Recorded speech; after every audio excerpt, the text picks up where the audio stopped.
Speed of this Las Vegas defense. They pursue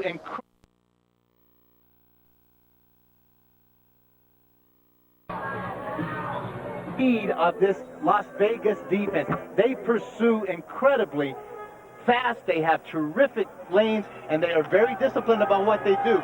Shante Peoples did an excellent job, turned that play back in the pursuit from the lineman, got down the line of scrimmage, made an excellent tackle. 2nd and 6 for Flutie, who will operate out of the shotgun. 3 receivers to the right, dumps it over the middle, and Dave Sapunjas drops the football, and you don't see that very often. So a stuttering start for the Stampeders. Sapunjas didn't catch a pass last week. That's the first time all year that's happened, and dropped the first pass from Flutie this evening. And he did drop a couple of passes up in Edmonton last week, and this is something, as you said, very uncharacteristic of Dave Sapunjas. He comes into the game, he's got 49 catches for 602 yards already, 6 touchdowns. Number 50 has been an elusive catch for Sapunjas, and you don't see Tony Martino punt him twice in the first 4 minutes of a game very often. Tamarick Vanover is back for Las Vegas. Not a great kick. Bouncing around, they've got to give 5 yards. Vanover picked it up, and Calgary gets caught within that restraining area. Looked like Blair Zare was in the zone. There's Alan Pitts. 1-0 Calgary here at McMahon Stadium. We'll be right back.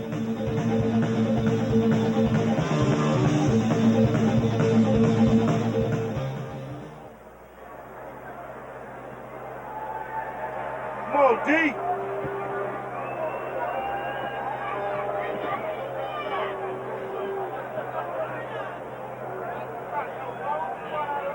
Ladies and gentlemen, your 1994 Calgary Stampeder outriders.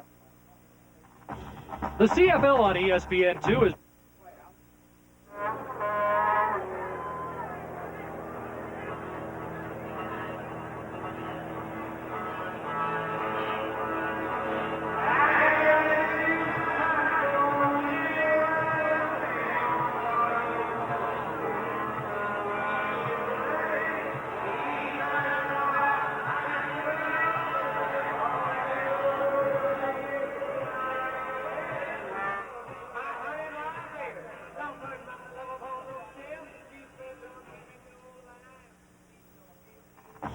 The CFL on ESPN2 is brought to you by Burger King. Value every day. Have it your way. By the new DJs. Clothing for the way you live. And by Gojo Hand Cleaner. Gojo takes care of your 2 most important tools, your hands. There's the story at McMahon Stadium in Calgary, Las Vegas, with their second possession, led by Anthony Cavillo. He's 3-3 as the starting quarterback this year in Las Vegas. Meanwhile, the Calgary offensive line already regrouping. Good look at George Cortez, the offensive line coach at Calgary, going in there, talking with these guys, letting them know what kind of blocking schemes that they need to do, what they've seen defensively, what kind of adjustments need to be made early in this game so that success and productivity can take place of that offense. Vegas looking for a little more offensive punch in the first quarter as they make the announcement on the no yards call, and it will be first down for Las Vegas at the 36. Just 2 first quarter touchdowns all season, 1 against Ottawa, 1 against Saskatchewan. So Vegas apparently likes playing against the Rough Riders. Give to Garrett inside, and he pushes across the 40-yard line, pickup of 3-4 yards. Good gutsy call right now as far as Cavillo coming in. He's going to challenge this Calgary defensive line, going to run the ball right at him, man against man. Who can get the block up there? Just a deep handoff. It's kind of like a sprint draw or a turn back draw play, and then just let the back find an opening. If he can find a crack, he can pick up some yardage. What's interesting is Calgary is number 1 against the run, but Edmonton ran all over them last week, so Las Vegas trying to duplicate that. Cavillo on 2nd and 5, overthrowing Claiborne. And it will be 3rd down. Cavillo's pass intended for number 81, Robert Claiborne, falls in. Cavillo, after he's set up, he can feel just off his right shoulder, Will Johnson, the defensive end, really putting some heat on him, and the ball just sailed on him. Just coming right at the top of your screen, right as he releases the ball, he goes right over the top. Will Johnson having a really good presence of mind. Let go of the hand, let Cavillo fall on his own, Incompleted pass puts them in a punting situation. Keene back to punt on 3rd and 5. Pee Wee Smith, Marvin Coleman are deep, and both are explosive. Great run. And Keene did well to get that away. It's Smith trying to get outside again. This time, better job by the Posse. Anthony Blue leading the surge downfield. And they nail Smith back near the 25-yard line.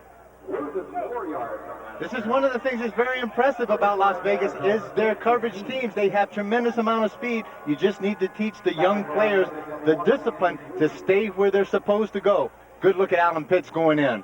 If the Grey Cup playoff race started tomorrow, Calgary just a point behind BC would be in second place. Baltimore leading the East. And right now, Vegas in last in the West, and they're just a point behind Sacramento, 4 points back of Saskatchewan. So a key game for both teams. Doug Flutie and the Stampeders out of first place for one of the first times all year. Flutie over the middle, wide open is Brian Wiggins, and he can't hang on. And so much for the shootout kept receivers off to a slow start. This has been some of the problems that Calgary has had. When you throw the ball as many times, they usually have had some really sure-handed receivers. 4 interceptions last week. One of those was thrown by Doug Flutie. 2 of them came off of the receiver's hands, just as we just saw, and one was tipped. In the 2 losses this year, he's thrown 8 interceptions. He has just 12 for the year. There's an open receiver. Alan Pitts doesn't drop them, and Pitts picking up more yardage. Down at the 48 of Las Vegas, Alan Pitts leads the CFL in yards. A little slow to get up. He's got that bad knee from a year ago. 34 yards. Alan Pitts, obviously this year, not showing any wear and tear from the knee injury. Post corner, turns the inside guy, Jeter, all the way around, and then he's not going to go out. He's going to pick up a few more yardage. Comes in, he turns it up, and makes an extra yards on Maurice Kelly. First completion for Flutie, who's 1 for 5. Swings it out, Stewart. Tony Stewart surging over the 40 to the 39-yard line. He's got a pickup of close to 8. Las Vegas in a really tough situation. They don't match up very well man-for-man across the board. They're going to have to play some man-for-man coverage. They prefer to play in zone and see if they can force Doug Flutie to have to hold the ball just a little longer. If you do that, he dumps it off to his backs, and then they have to pursue and react up and make the tackle. Stewart's versatile out of that backfield. 34th catch, and he's 4th in the CFL in rushing. Second and short, they get back to Stewart. He had the first down, but flags are flying, and it's holding against Calgary. We may get a call this time on the big tune-up, Bruce Covington, number 60. George Black, the referee. Holding on the offense, number 67. Second down repeated. Big Jamie Crysdale, the right guard out of Cincinnati. That'll pull it back 10. Instead of the first down, it'll be second down. And 11 yards to go. Empty backfield set. No one back there. Las Vegas has to make some adjustments. Line up into a man-for-man. Doug Flutie is deadly in this position. 4 receivers right, 2 to the left. Rush on Flutie. And he gets it away, and it's a completion. Alan Pitts has it near first down yardage. He was pushed back, and he's going to argue about the spot. Tremendous heat by Sawyer coming in, and then he stays in. Good protection. Great scrambling move by Doug Flutie to be able to get the ball away with Sawyer hounding him.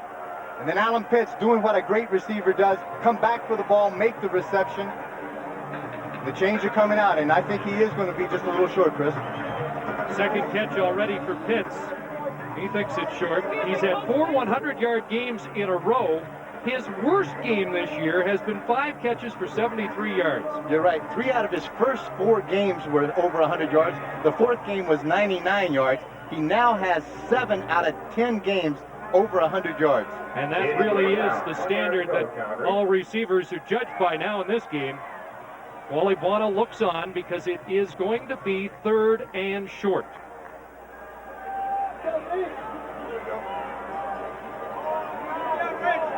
Very intense coach. Every now and then he'll cut those linebacker eyes at you.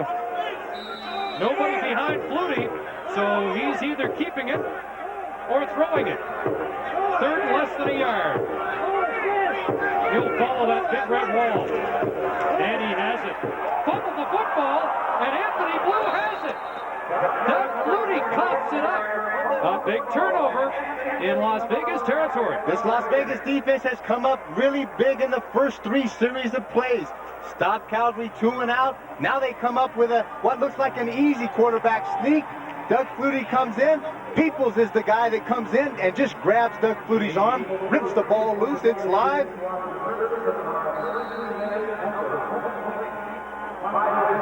Good solid surge, had the first down. Knee looked like it could have been down, but the no call there. And then Anthony Blue comes over, scoops the ball up, turns it over for Anthony Cavillo. Tough start, 6:55 left, first quarter. Cavillo goes to work, throwing out the flat, and there is the super fly. Curtis Mayfield with his first catch of the night. What a story he has been. Started the year as a backup to Vanover at slot back. They moved him up to wide receiver and checked the numbers. Incredible numbers already. The last 2 weeks, 429 yards receiving, 5 touchdowns. A couple of weeks ago, 319 yards against Ottawa. That was just 19 yards shy of the all-time CFL single-game record. First down, Cavillo has lots of time. He'll air it out, looking deep. Michael Stevens! Touchdown! Speed to burn this team, Kev, and they show it there. 68 yards to number 86. Solid performance up front by the offensive line. Bought a tremendous amount of time for Cavillo and also allowed Stevens to use that incredible speed, get down the sideline, sprint, stop, throw back, and just air it out and let the big guy run underneath it. He's able to run past Doug Kraft.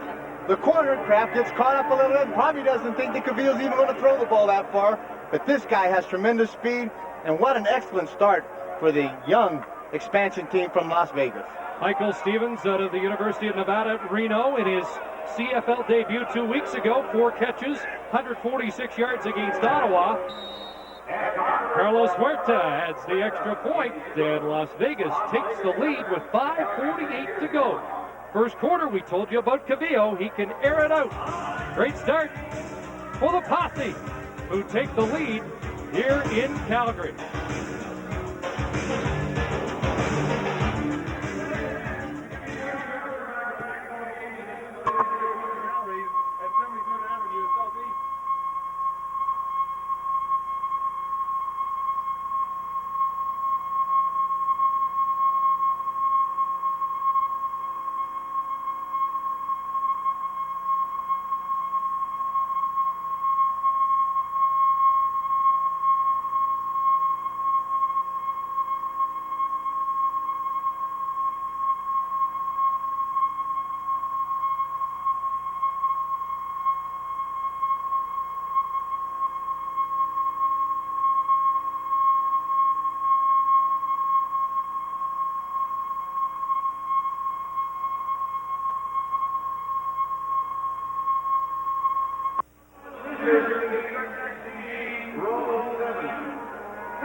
Anthony Cavillo to Michael Stevens, and the Las Vegas Posse surprising the Calgary defense here in the first quarter. Doing it in all phases of the game right now.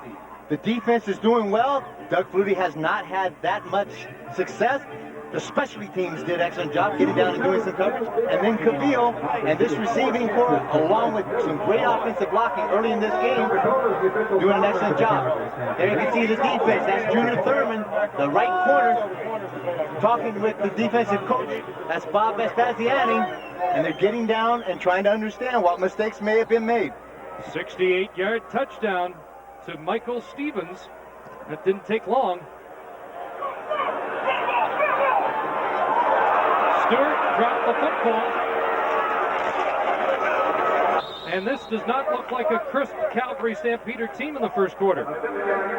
50-yard kickoff, 10-yard return, and there, kept every year, Labor Day here in Canada. It's Edmonton and Calgary. The week after, Wally Guano takes his team up to Edmonton. There's such hype in this province about that matchup, and both teams seem to have a letdown after the matchup is over with. The thing right now that Calgary is focused early about getting into the cup again, but right now what their main concern needs to be is getting back on track, doing the things that they did so well in the early part of this season. Execution. Flutie hands it off to Stewart. Has some room right side. Ran into Pitts and Greg Battle. Finishes him off at the 43-yard line. That's a pickup of 8 for Stewart, the all-time leading rusher out of Iowa. 3 out of his last 4 games have been over 100 yards. This guy carries the mail extremely well. Even in the losing calls last week, 12 carries, 127 yards against a very tenacious Edmonton Eskimo defense. And as you can see, he knows how to find the end zone. 10 times on the ground, 3 times through the air so far this year. Leading the CFL in touchdowns. 2nd and 2, and Flutie can't get the play off. Doug's taking a really good look at this Las Vegas defense, and they did something to confuse him. And this is something really uncharacteristic also of Doug Flutie. Time count violations. Looks to the bench. The offensive coordinator is John Hufnagel. Long-time great quarterback in the CFL. Starred at Penn State. Penn State, that's exactly right. Got a great working relationship with Huff. Now they've got to call the play 2nd and 7 instead of 2nd and 2.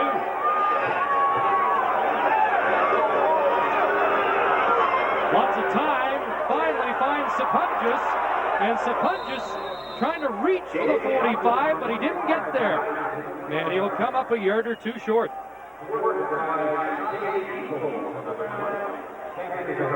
Well, it's not been a great first quarter for Las Vegas most of the season, but tonight, 4.5 minutes to go, and they are on top.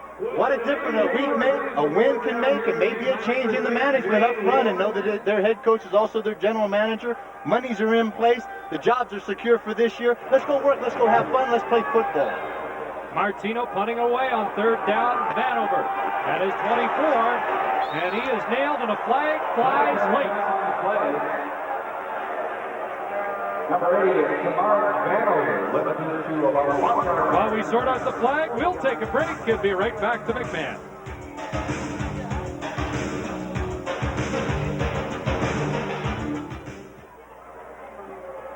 That's okay.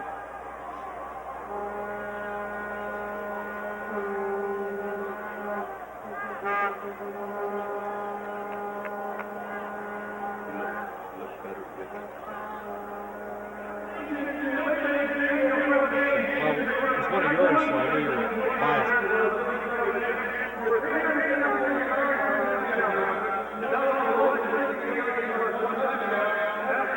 It must have been, yeah.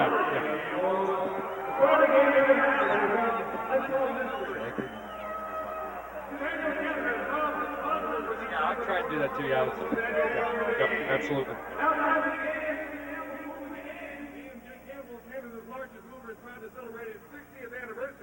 By sponsoring tonight's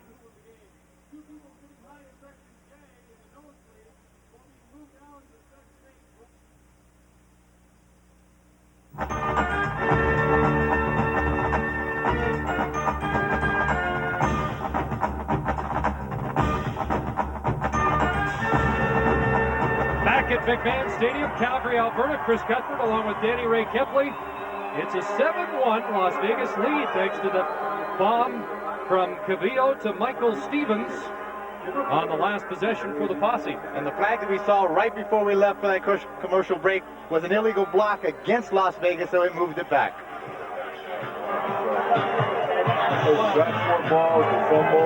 Wally Buono and the brain trust of the Stampeders a little frustrated right now. It's Frank Spaziani on the left. He's the defensive coordinator. You got Wally Buono, Frank Spaziani, and Bob Vespaziani, the Italian connection, are getting together here.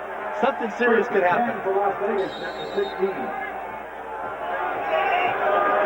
And they're watching a Mexican quarterback do his thing. The rookie has looked sharp again tonight. Cavillo throwing downfield. And that one was caught out of bounds, incomplete again, going back to Mayfield. Cavillo took a hit. Kevin, we've talked about this before. Not many quarterbacks come into this league and look as sharp early as he has this season. Great talent, and he gets up, he takes a super shot. That time, and that's Kenny Walker coming in to hit him. But this guy had tremendous coaching. His coach was Jimmy Zorn, the quarterback for the Seattle Seahawks for a number of years. 2nd and 10, they did not get the play away.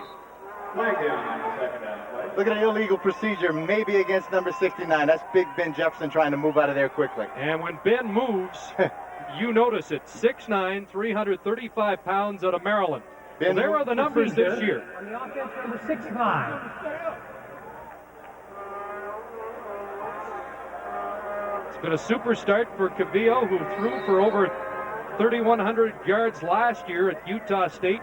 And you'll notice he'll check that wristband for his plays.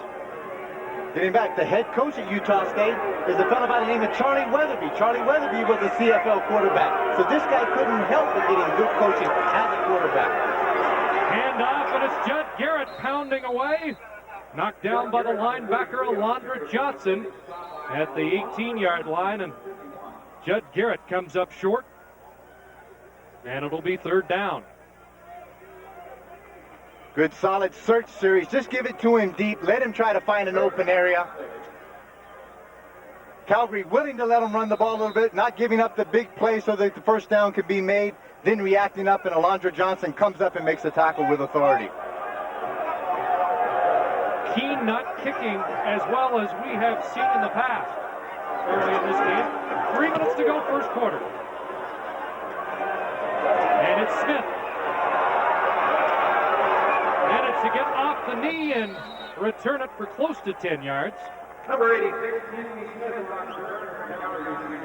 While Doug Flutie comes back, we'll remind you it's another triple header Saturday tomorrow on ESPN. Start your day with Pitt and Ohio State, 12:30 Eastern, 9:30 Pacific. Followed by Florida, Tennessee at 6:30. And then it's the nightcap as Wisconsin travels to Colorado, a full day of football on ESPN. 2:38 to go. First quarter, Doug Flutie and the Stampeders trailing 7-1, and Flutie has not looked sharp. Throwing here to Sapunjas, down to the 40-yard line. And Sapunjas close to the first down. Flutie likes to come out again. He spreads those receivers out across the board, and spreads the defense out, and then he just lets the guys go down and operate. Big offensive line, buys the time for him. Sapunjas did an excellent job coming in on Greg Battle, the linebacker, then sliding out, finding the open zone. 2nd and short. Flutie again keeps down to the 35-yard line. He'll have the first down, move the yardsticks. Doug's been a great threat on the ground this year. Up to close to 550 yards now. He's on pace for almost 1,000.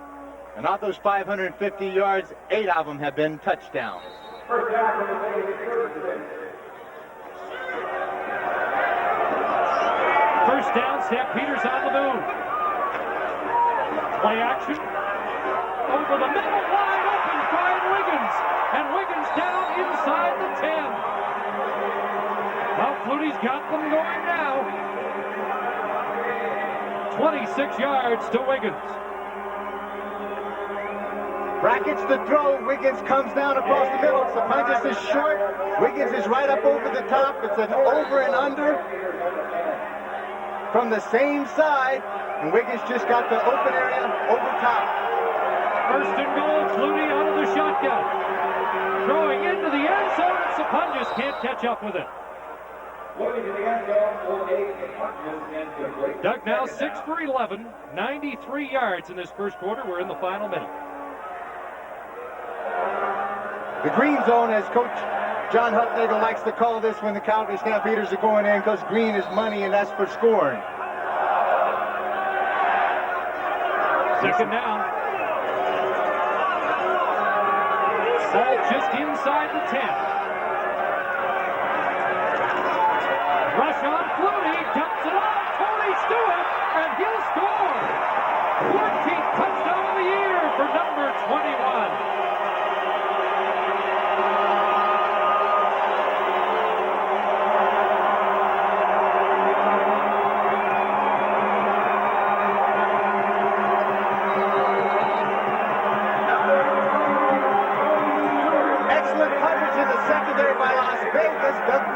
has to scramble. When he scrambles to find an open receiver. After making his block, Tony Stewart just slid through the middle. None of the Las Vegas defenders respected him. And at the point, Doug Flutie found him open, and it was an easy 6-point. And the Stamps regain the lead. This guy's on a record pace. 14 touchdowns now. The team record is 17. The league record is 20. So Stewart has done some damage and really given the Stampeders an extra dimension this year as a running back and a receiver out of the backfield. The wonderful thing about a guy like Stewart is the fact that you don't have to make any substitutions with him in the backfield. He is a tremendous receiver, so therefore they don't have to take out a runner to put in a receiver. You have both of them when you have Tony Stewart in the ball game. Well, it looks like any thoughts about the loss to Edmonton last week has been forgotten. The Vegas Posse kind of jarred these guys into this game. Some serious equipment adjustments. You never had that kind of equipment adjustment, did you? I don't think I ever had that. I know for a fact I didn't have that one, and that's a new kind of equipment adjustment that I have never seen before. Here's Vanover. He may break it to Mark Vanover, and he's nailed from behind. Great recovery by Dwayne Dimitrition. A 33-yard kickoff return after the Calgary scoring drive. Flutie engineered a beauty and capped it with the 10-yard touchdown pass to Stewart. Tony Stewart in there having a big talk with that offensive line. Blair Zer, that's his running back, his fullback. 14 touchdowns already. The rushing record for touchdowns in the CFL is 18, and that is held by Jerry James of Winnipeg in 1957 and Jim Germany of Edmonton in 1981. He's on track to break that. Nice double fake, and Claiborne didn't go deep. Cavillo did. And that's the final play of quarter number 1 here at McMahon Stadium in Calgary. A late touchdown by the Stampeders puts them back on top. We've got a pretty good football game going. Stamps and the Posse.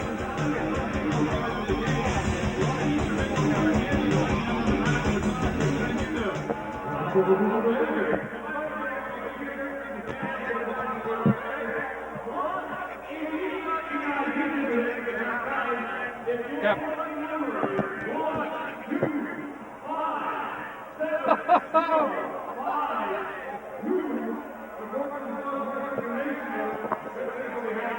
Who was that shill?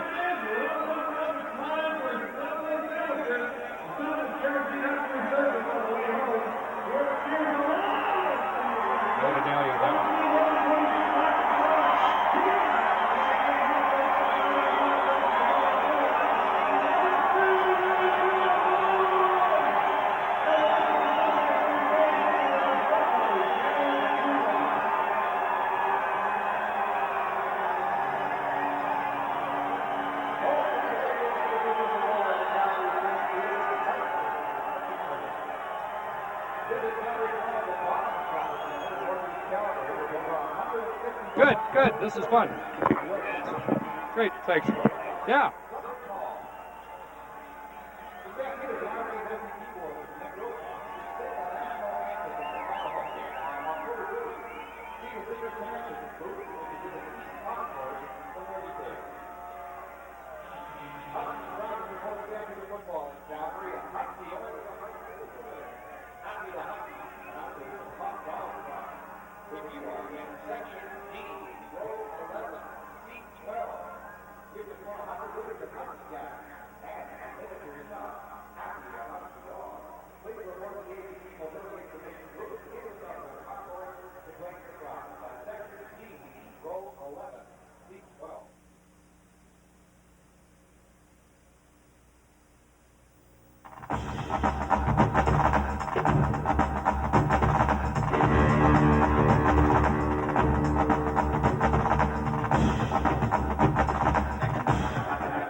Second quarter about to begin here at McMahon Stadium in Calgary. Posse with the football at their own 52. Pass over the middle. overthrows the intended receiver, Michael Stevens. He's the guy that hauled in the long touchdown pass as we check the numbers in the first 15 minutes of football. Looking across the board, it's fairly even. The turnovers there, they created an opportunity by Calgary to Las Vegas to score that long touchdown, and this is a very commendable performance right now by the young Las Vegas Posse against Calgary.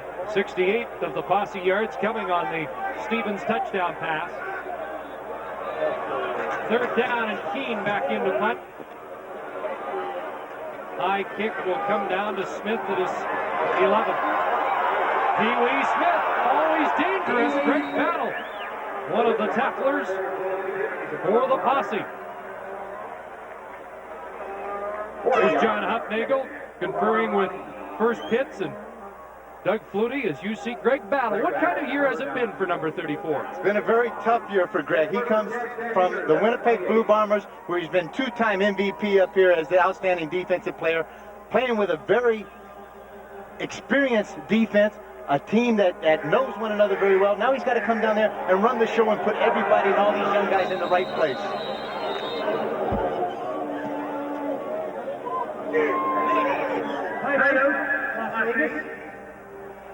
Oh, this is unusual, Kep. First minute, second quarter, and Las Vegas has called a timeout. Doesn't look like they had everybody on the field.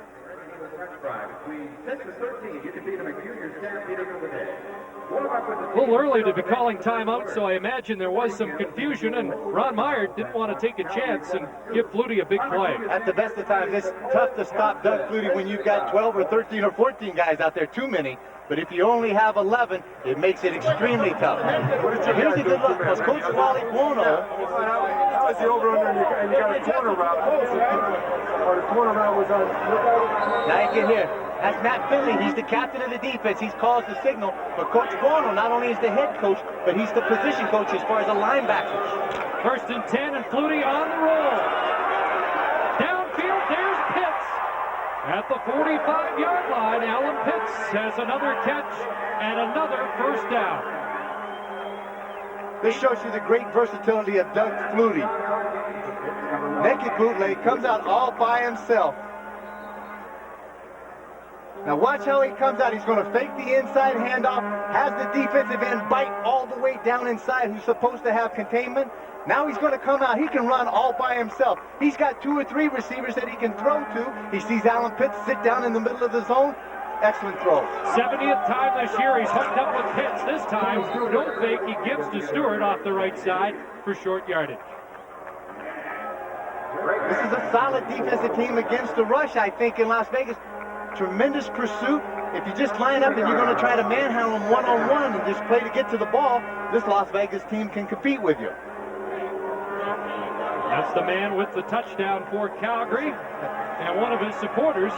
They have fun here in Calgary, Chris. Second and 7. As Flutie works out of the shotgun.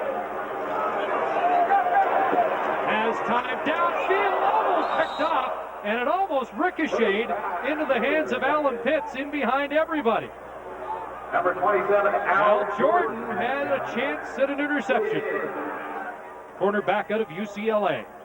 That was a gift by Doug Flutie. He's going to sprint, stop, try to force everybody, the safety, to look back over to the left. Now he wants to come back across.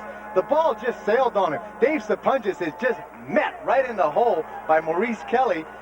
And then Al Jordan has an excellent chance at a pick, and the ball just sails right off his hands.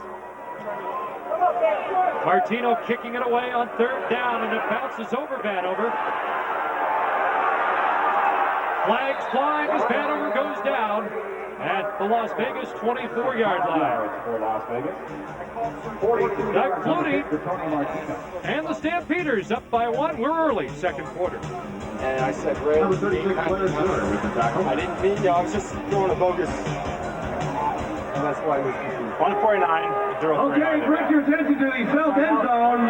We're doing the full hot oil cost here, so we get $200 for ethanol blended gasoline from Mother Nature's gas station.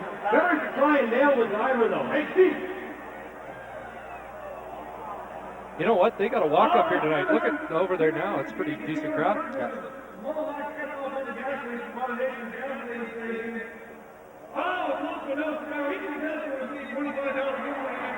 had an illegal block on the punt return. He hasn't made it. I didn't see him make a signal yet, but I think that would be the only call that they have right now.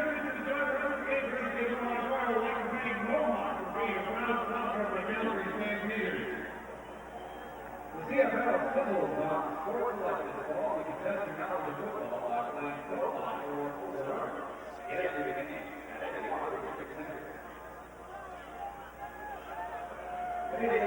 One of the glamour teams in the CFL, the Calgary Stampeders, against the new kids on the block, the Las Vegas Posse. We've got a good ball game. Early second quarter, Chris Cuthbert, Dan Kepley at McMahon Stadium. And after that punt by the Stamps, there was a penalty tacked on against the Posse. Illegal block against the Las Vegas Posse on that return.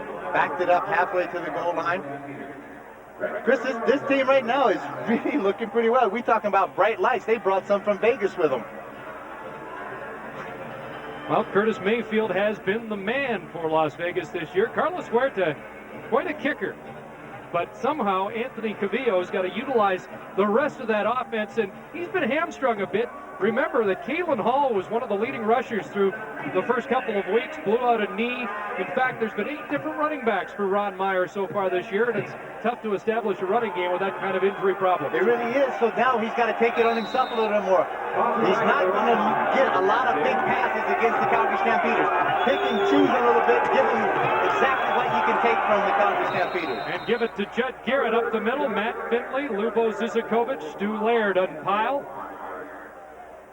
Garrett, the latest tailback for this team. A couple of weeks ago, they used John Volpe, who was an outstanding running back in the CFL, but he hurt his knee in the first game for Las Vegas.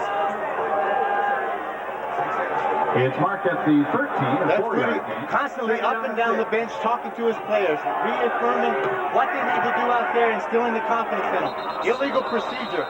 Quick jump that time by the right guard. Joe Garton moved. You saw it. The Las Vegas native.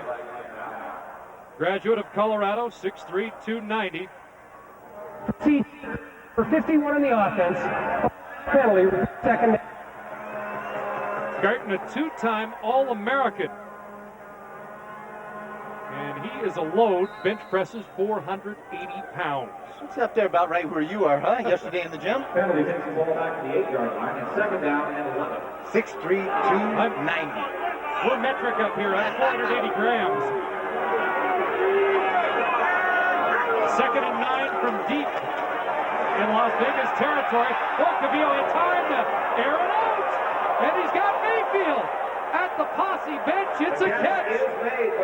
The super flag got loose, but hold on. Flag way back near the goal line.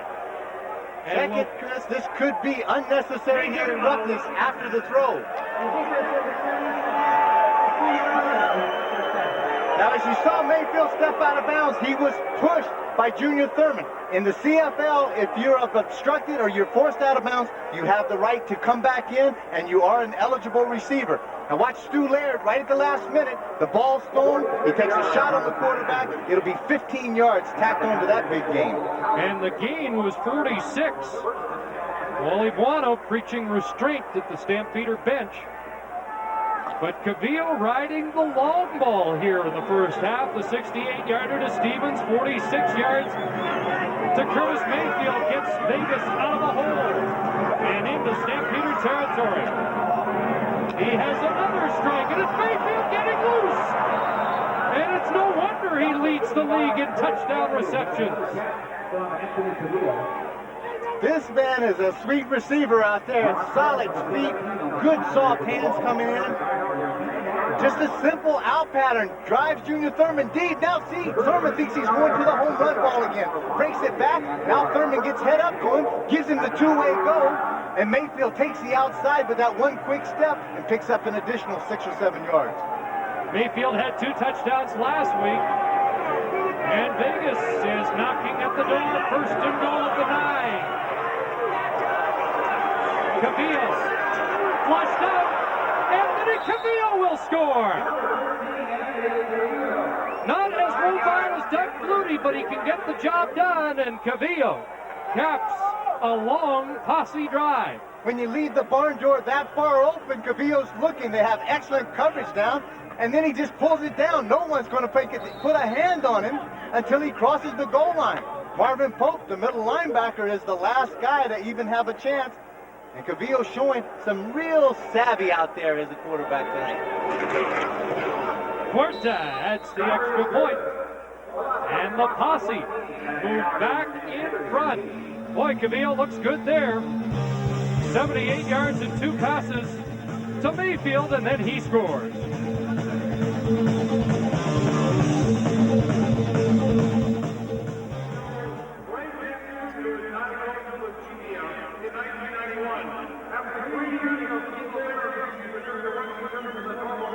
It's the best game we've done this year.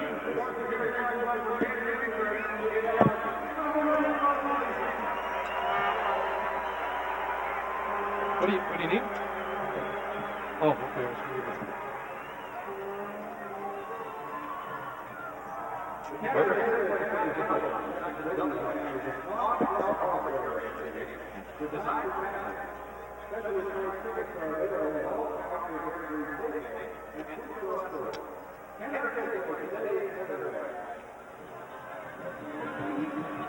The Stampeders coach and the players' wives would like to thank all the fans for everything.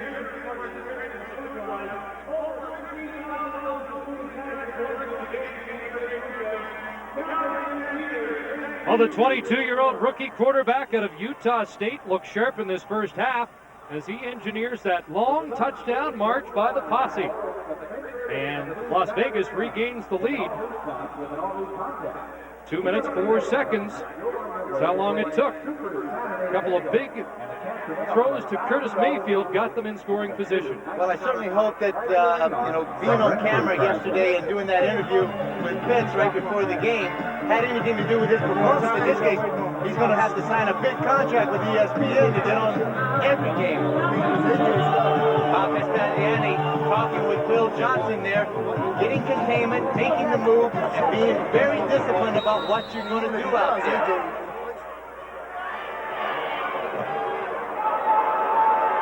Keene drills this one along the ground, and it's Brian Wiggins trying to get outside. He's forced back in and down at the 40-yard line. Good defensive play by Eric Jeter. Or Wiggins may have got outside for a lot more. 17 yards on the return. 10:15 to go. First half. Flutie and the Stampeders down by 6. Not for 1 minute can this Las Vegas defense let up, or that man right there in the middle, Doug Flutie, will take sure advantage of it. You know, Doug had some words with Cavillo during the warm-up today, and it almost seems like he told the rookie, let's have some fun tonight, put on a show for these people. Completion out in the flat. Pee Wee Smith is nailed out of bounds.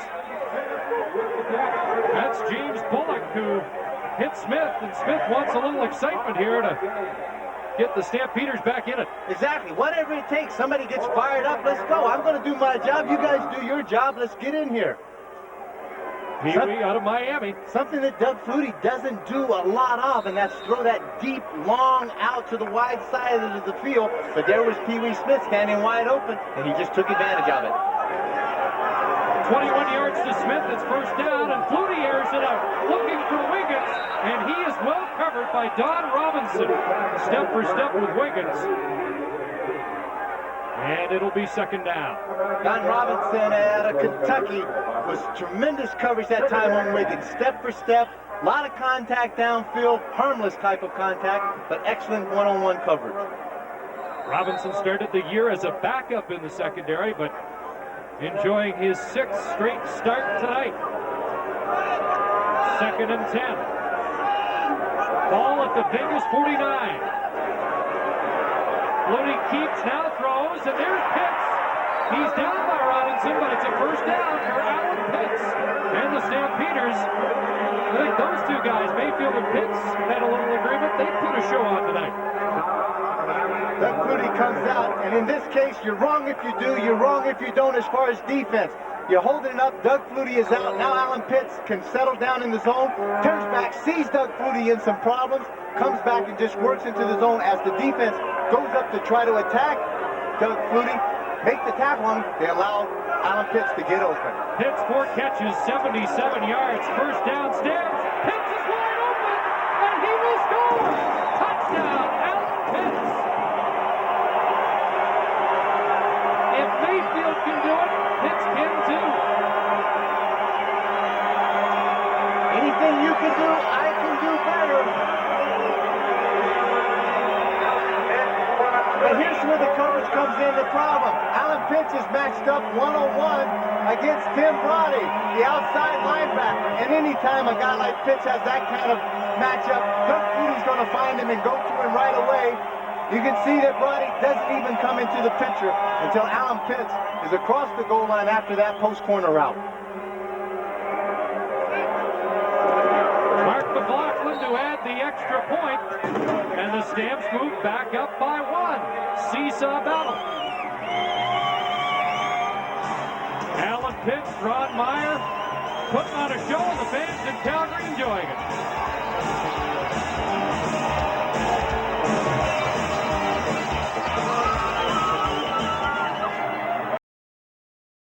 Stampeder Radio. Where I'm at in my career here in the CFL, you know, I realize what it's going to take for us to win. And a lot of times that's spreading the ball out to everybody. And as you said, you know, we have a lot of very capable receivers. So, you know, knowing that you're going to have to spread the ball around, you know, it's going to be in good hands. So if that's what it's going to take for us to win, that's what it's going to take. And you know, I just want us to be able to get to where we want to get to, and that's a championship. Kep, that's great in theory, but right now he's caught half of Flutie's passes tonight. Alan Pitts has been the biggest part of the offense. As Vanover brings it back to near the 30-yard line for Las Vegas. But that's the key. When you get a guy like Alan Pitts back into your lineup, he demands respect by the defenders. So then all of a sudden you start double covering him as a defensive team. Then all those other guys across the board get one-on-one coverage and they start to shine. This is a very unselfish offense. They spread it out. Of course they're receivers. And of course they want to catch the ball all night long, but not everybody can every play. So these guys are pretty happy when each one of them are catching it across the board, and the main thing at the end of the game is a W in the book. Let's see how Cavillo answers back with 8:08 to go, second quarter. Las Vegas down by 1. Pass over the middle to Garrett. Dangerous pass. There were some defensive linemen thinking interception there. Garrett, number 33, is incomplete. Big Kenny Walker was standing right there for that screen pass. Wasn't going anywhere. And Cavillo, as opposed to throwing the ball away and maybe trying to start it off making it 2nd and 10, threw it into a crowd. Not quite a full moon, so I'm still having trouble explaining your behavior in the opening. Well, my therapist said that'll take a couple of more years, and maybe they can increase the medication, and I should be all right. I'm just glad you cut my tie and nothing else. Cavillo in trouble, loses the football, and let's see who's got it. Still loose, and Matt Finley has it for Calgary. A hot potato comes down in the veteran linebacker's arms.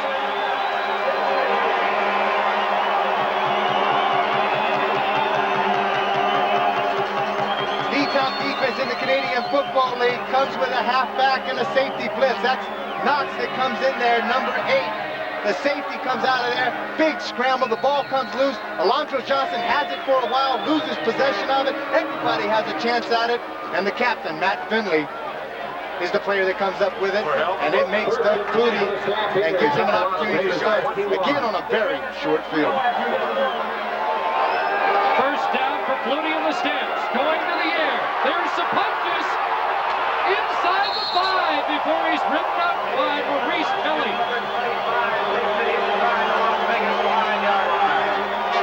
17 yards. Sapuntis with the catch. quick feed by Dave Stepantis as he's just set down on the outside. It's an out. Now watch James Bullock, number 9, come in, and as he's going to make the tackle, he gets head up of him. He's got to stay outside because Dave Stepantis knows he's got room to go outside. There's where he's going to make his move, picks up an extra 6 or 7 yards. First and goal inside the 5. Flutie takes a look, looks for Pitts. Touchdown, Alan Pitts, his second of the game.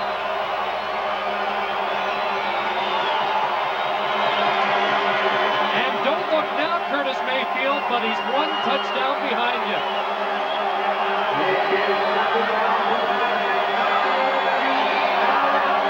Even though everybody in the league knows Alan Pitts is going to get the ball, a good play fake inside, holds the linebackers, allows Alan Pitts to clear behind that, get in front of Don Robinson, and Doug Flutie, with a very accurate pass, puts it on the money. McLaughlin again good on the extra point. There's 6:31 to go, first half. And the 31-year-old out of Cal State Fullerton, a commanding presence in this first half.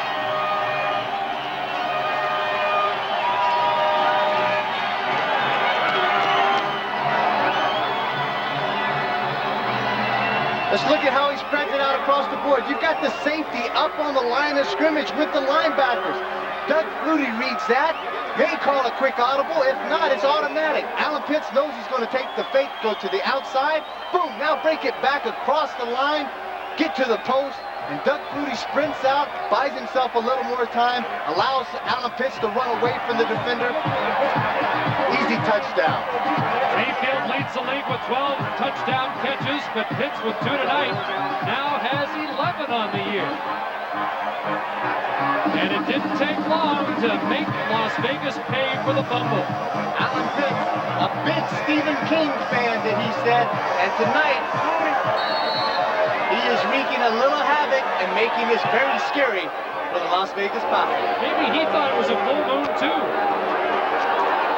Here's Bullock, a speedster on the return, and he's turned back by Raymond Biggs. Vince Danielson there as well. 54 yards. I'll see the Bosch Spark Plug Grand Prix from a whole new perspective. Watch ESPN's award-winning coverage or tune into The Deuce and experience the race like the drivers do. ESPN2 will broadcast the race using only in-car cameras, natural sound, and driver-to-pit communications. That's live Sunday, 1 o'clock Eastern, 10 Pacific on ESPN and The Deuce. 6:12 to go, first half, Las Vegas now. Down by 8 is Cavillo over the middle, and a big catch by Vanover in tough territory. But the Florida State wide receiver comes up with a catch. Vanover has terrific size. Now here's the safety. This is Knox. He's just kind of faking around. He's trying to confuse Cavillo a bit. Now he's got to get over quick. He can read Cavillo's head. But Vanover has already cleared the linebackers. He's in between Matt Finley and Marvin Pope. And Greg Knox just doesn't have enough time to get there, but when he does, he delivers the lift. 18 yards for Vanover. Now Garrett will try it on the ground, and Lubo Zizakovic buries Garrett. Lubo, 6'8", 270 pounds, out of Maryland. You mentioned earlier, big brother Shreko out of the lineup with a groin injury. So Lubo gets a little more time, although now he is spelled as an extra DB comes in. And brother tips the scales at 265 and is at 6'5". That's a big family, Chris. Second down. 6 to go for Cavillo, and here comes Alondra Johnson on the blitz. Cavillo, a mobile quarterback. He has to keep it. Went down the sidelines. Let's see where he stepped out. I think he just got back to the line of scrimmage, maybe got a yard, but he's come up short. Watch out, A.J. Johnson. Alondra Johnson comes in from the side, but he just doesn't get to the upfield shoulder of Cavillo, where it allows him to break containment. Gets out. Cavillo's trying to direct traffic. Feel Alondra Johnson coming on his back. Then he just makes as much ground as he possibly can. Jumps out of bounds. Unfortunately, short of the first down. It's 3rd and about 6. Alondra with 4.5 speed at the linebacker position. He says he can chase anybody down in the CFL. keen in on third down. Clock running, 4:38 to go, first half. High punt will come down to the rookie Coleman. Let the NCAA and punt return, slides near, and he's up to the 30. An exciting youngster almost broke that one. Gets 20 after the 39-yard punt. And number 27 on George. Well, there's Kenny Walker, the big defensive end, one of the top sack men in the CFL. We'll have a special feature on Kenny and his remarkable story coming up at halftime. 4:20 away and counting.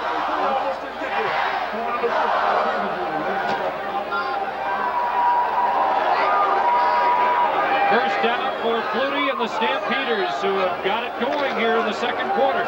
Tony Stewart up the middle, and he's met by Jeff Sawyer. Virtually everyone on the Vegas defense lands on him. Gain of almost 4. Maybe 4 yards on the play. You got to take James. You take him. He's the MVP. Punt return.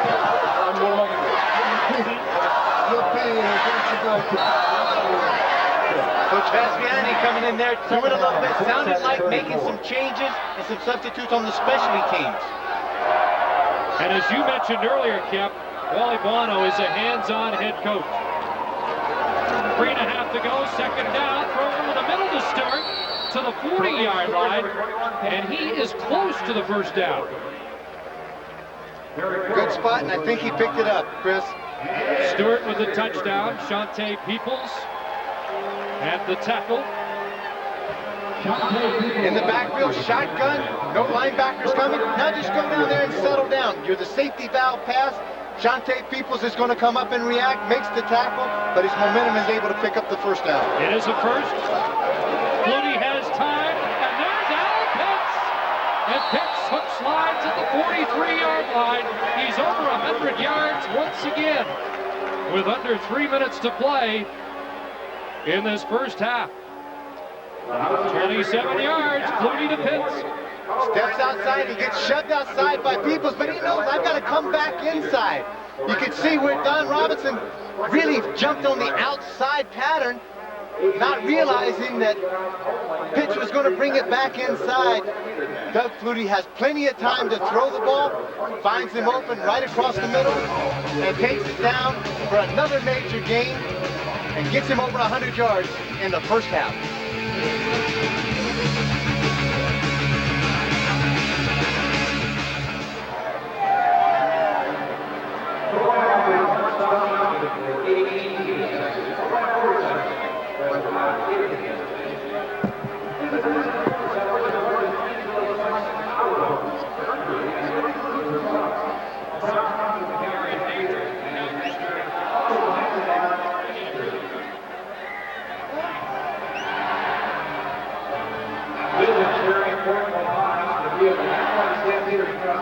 What do you got for Pitts now, Sim?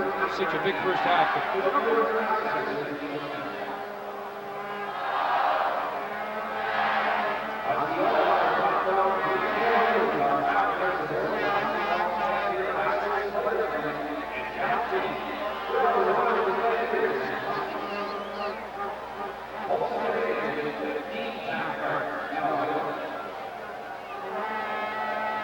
Thanks for joining us on The Deuce tonight.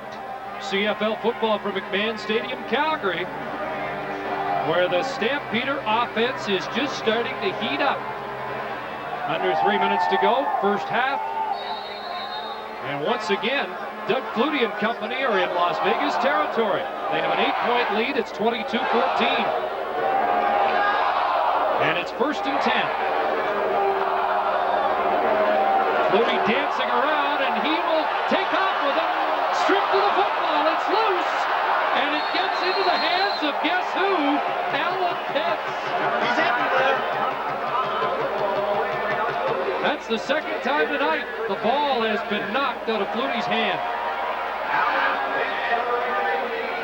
Doug has everything he wants. The screen is set up. He eats it, decides to come down. He's going to make the scramble. But Cummings, the big nose tackle, is able to pursue back, strip the ball loose, and Alan Pitts comes up with it. This man looks like Superfly tonight. First down at the 27. Flutie over the head of Tony Stewart. Incomplete. This is a pattern for the past couple of weeks against the Edmonton Eskimos. Doug Flutie has had Tony Stewart wide open into the flat, just has not been able to get the ball to him. When he did, he was fumbled one time against Edmonton. There again, Doug Flutie throwing the ball off balance. 2:08 left, first half. 2nd and 10. Here comes the rush. Flutie over the middle, and mistiming his jump was Pee Wee Smith. He was coming down as the ball was sailing high. And it'll be 3rd down. Pee Wee anticipating the route that he ran, where the ball was going to be, and then he just got hung up in the air, just like a jump ball. Sometimes you get up there way too soon, and as he was coming down, the ball just sailed right over the top of his fingers. So Pitts comes out, and Mark McLaughlin's in to attempt a 35-yard field goal. McLaughlin, 13 for 13 inside the 40. Make it 14 for 14, and an 11-point lead for the Stampeders. Somewhat of a victory for the Las Vegas Posse to keep Doug Flutie from scoring a major right before the half. Now they still have an opportunity with 1:59 left to go. If they can build a bit of a drive, have some possessions, make some first downs, put some points on the board before they go in at half. Granted, Calgary will not give up the big play in this time, so it's going to change. It's going to make Cavill do a few things differently than he's done in the first 2 quarters. Will be there along with special guest speaker and former Stampeders, Terry Evanchik. Tickets are available at the Stampeder Ticket Office. Under 2 minutes for Cavill, who starts at the Posse 35. Garrett straight up the middle, pounds for 6. Stu Laird, the fireman in Calgary, number 75, hanging on to Garrett's feet. One of the captains, 10-year veterans, 34 years old. Just a mainstay in this Calgary defense. This is a perfect situation for Cavill, getting good first down production. Now it opens it up a little bit for me. 2nd and 4, 2nd and 3. You can do a few things. Ron Meyer looking a little anxious at the bench. They give back, and Will Johnson is waiting for Garrett behind the line of scrimmage. The big guy out of Northeast Louisiana.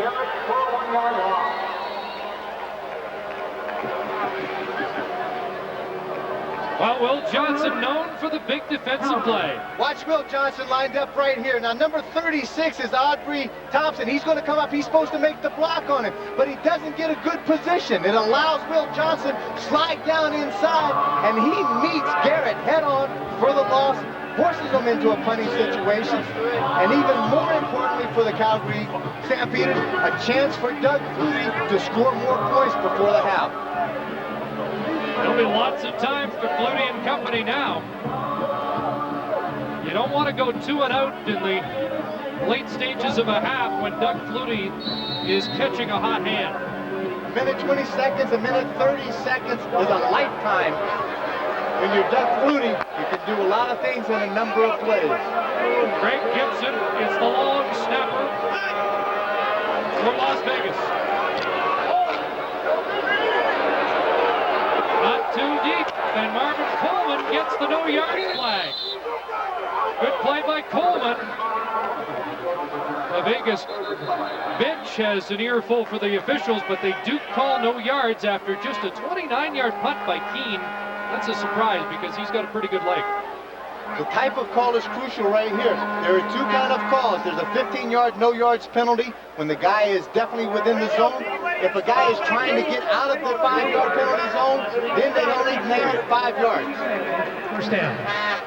And here it is. It is 15 yards. It puts the ball on the Calgary side of the field.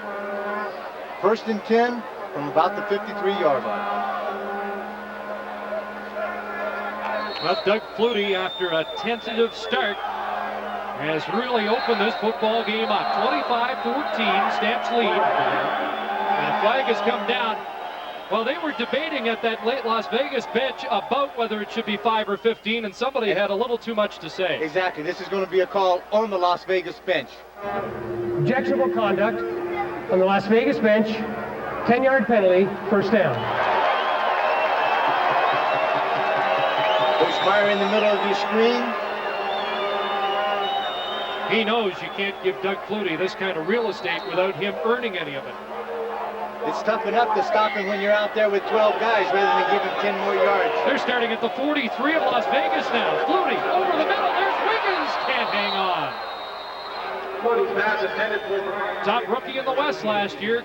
Can't bring that Flutie pass in. Well, penalties have hurt Ron Meyer's team more so far tonight. And you take a look, only 3 penalties against the Calgary Stampeders. That is an example of a Wale Buono coach team. Very disciplined, doesn't take stupid penalties in the game to hurt themselves. Minute 20 left, first half. 2nd and 10. Flutie dumps it off. Tony Stewart will have the first down. Tim Bronny forced him out. When you're a receiver or a running back with the Calgary Stampeders and Doug Flutie is back there, all you know is never give up. Always keep working, and Doug Flutie will find a way to get the ball to you. This is very important. It's easy like basketball. It doesn't matter what you got to do with the ball. It's what you do without the ball. That's Larry Rickman, the owner of the Stampeders. Looking on as his prize quarterback has conducted a second quarter clinic. First down over the middle. Wiggins has the ball, and Wiggins steps out of bounds. 1:06 left in the half. And Doug Flutie can make a minute and a half feel like an eternity. Wiggins is just going to come off. It's an out pattern, and then Wiggins is just going to come clear the zone, come up underneath it. Now, this is what I like about Doug Flutie. Wiggins has dropped 2 passes. One of them came off his hands, but he's going to come right back to him, give him the ball, and say, look, I got confidence in you. Let's make it happen. Tony Stewart now. Stewart, big hole. Lost the football in the end zone. Las Vegas comes up with it. Oh, boy. Stewart with a great run, but they can't finish it off. And what a big break for Las Vegas in this final minute. Bend but don't break has been the motto so far. That's right. Tony Stewart has a great hold. Excellent cut back. Now the ball, you can see it's wobbling around in his hands. He lost the grip on it. Shante Peoples. Exactly. I love that name, Shante. Shante is making it happen tonight for the Las Vegas Posse defense. Stewart has had a bit of a tag for losing the football at times. And so the defense stands for Las Vegas. Peoples out of Michigan forcing the fumble. You saw Gene Bullock with the recovery. Cavillo quickly the out to Aubrey Thompson, the fullback out of Utah State. He was in the backfield with Cavillo last year in college. Very important for Anthony Cavillo to understand he needs to make 1 first down, or else they may turn this ball back over to Calgary, and Doug Flutie again can make a lot of things happen in a short period of time. Quickly to the out, and Claiborne has the catch. Doug Kraft knocks him out of bounds, but Claiborne holding on for the first down, and that's a big first down because you're right. There still would have been 30 seconds for Flutie in the offense had the Vegas Posse had to punt in that situation. Cavillo with terrific technique for a young quarterback. Came back, stood very tall, got the body turn, got his feet planted very soundly, and a good solid arm to put the ball out there on a frozen rope. Las Vegas trailing by 11, late first half. Aubrey Thompson on the center screen, and he's pulled down by Zizakovic. Alondra Johnson there as well. Here's the kind of play selection I would think would have been preferable to come back with against this Calgary defense a lot of times. Get those linebackers respecting the pass or respecting the screens, and it's going to open up more of that field for you. Hurry up offense for Cavillo, throwing it to Mayfield, and he'll scamper out of bounds. Takes a hit from Kraft. And another first down, Curtis Mayfield with 26 seconds left first half. Check that. That's number 3, Doug Kraft with the tackle. Well, Cavillo slowly moving this offense. Shouldn't say slowly, effectively, because they're getting close to Carlos Huerta range here. His longest has been 54 yards this season, Chris. One more completion of about 8 or 10 yards, and he's in field goal range. Cavillo checking off at the line. The blitz is coming. Short drop, gets it to Mayfield. This time Mayfield stays inbounds, and that should get them into Huerta range, but there's still 21 seconds left. They could call 3 plays yet. Comes down, Kraft's acting a little zone. It's a soft zone. Then he comes back, good outside containment, trying to force him back inside. Second and short, that's Michael Stevens at the 36-yard line. I'll tell you what, it's an expansion team, a rookie quarterback, a lot of composure we're seeing in this final minute of the half. Number 17. Very confident, very confident out there as he's being the general and running the show, putting everybody where they need to be. Clock running, 10 seconds left. Cavillo's going to try for 6. He's going deep, and he almost had it Claiborne in the end zone. Couldn't find it. Junior Thurman and Martin Coleman came across to help out on coverage. Claiborne thought right at the last minute that possibly Coleman came over and got a hand in front of him. He wanted to get a pass interference call. Stops the clock. Now you're going to see, this is Mark McLaughlin, the kicker for Edmonton. Back to the replay one more time, right at the last minute. Coleman with some excellent coverage, got the body turned inside and plays really well. In the Canadian Football League, if this field goal is missed, McLaughlin has an opportunity to kick it back out, but that's insignificant. It's through the uprights. Carlos Huerta with his 20th field goal of the year on the final play of a great first half. Closing the gap, it's the Stampeders heading off to the locker room with an 8-point lead. Wild first half, it's 25-17 Stamps.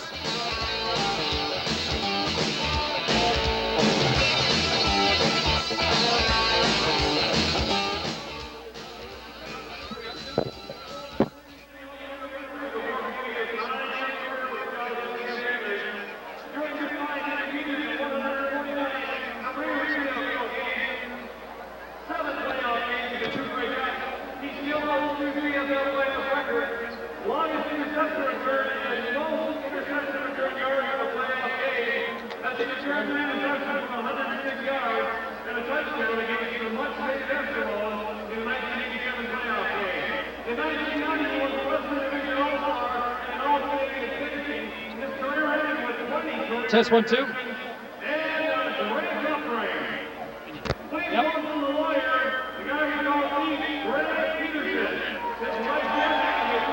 Yes, sir.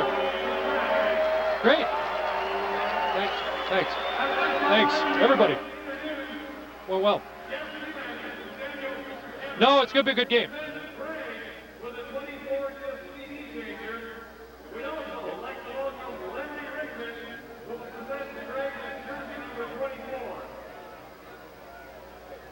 $15 on Walker.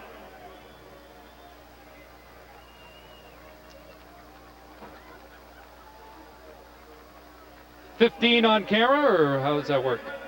Sorry.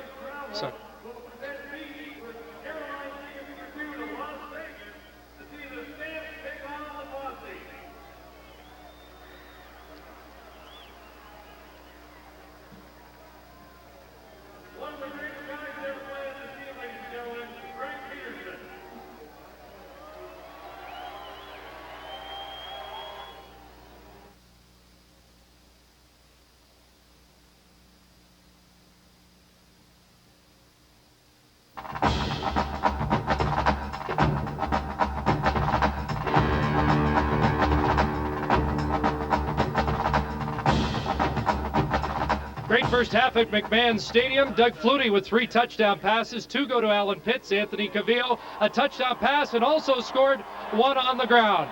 Well, here in Calgary, there is one player other than Doug Flutie with NFL experience. It's Kenny Walker. He's one of the leaders on defense, one of the leading sack men in the Canadian Football League, a former Denver Bronco. But there's another part of the Kenny Walker story that you may not have heard of. When Kenny Walker takes his stance on the Stampeders' defensive line, he stands alone. Kenny Walker is deaf, but his hearing disability is not a disadvantage. Nothing really distracts me, he says. It's just getting used to the rules in Canada. In sport, the roar of the crowd is a significant stimulus, the home field advantage.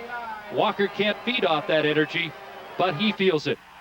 1990, his senior year at Nebraska, a consensus All-American. He received a deaf clap standing ovation and returned the gesture with one of his own, signing "I love you" to the capacity crowd. It was quite inspiring to see 77,000 people at the game. It was a good thing to see because it gives me good memories. Even though he can't hear the crowd or the quarterback's signals, he's yet to go offside this season. And Kenny Walker is one of the league leaders in quarterback sacks. I use my eyes to see the crowd. During the game, I focus on the plays. Sometimes there's ups, sometimes downs. I have to keep an even keel. This is the first year Walker has been without an interpreter. It's forced his Stampeder teammates to come together to make the game plan accessible to him. Well, at first it was a question whether Kenny would be able to adjust to the players. He was coming to a new system and he found it a little difficult to adjust, but he's a smart person and able to adjust quickly, and basically now the players don't see him as a handicapped player that is deaf at all. When the head coach calls the plays in, signals in, Kenny reads the signals as I would. He watches the coach, gets the signals, and then I reaffirm the signals by saying the call in the huddle, and Kenny reads my lips. Walker not only reads lips, he reads offenses. In the process, he's breaking down barriers in professional sport. Carrier once again for Sacramento. The most important thing is that you have faith in yourself and that you believe you can do a sport and be involved. I want people to look up to me, seeing that I have a disability and that I can play at the level I am and be successful. Kenny Walker is an inspiration. He's also a guy with a great sense of humor. Not unusual to hear him tell his teammates to shut up when they're making too much noise in the clubhouse. What a first half, 25-17, Walker and the Stamps.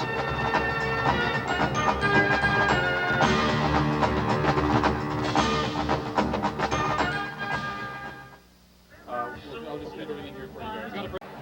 Yep, yep.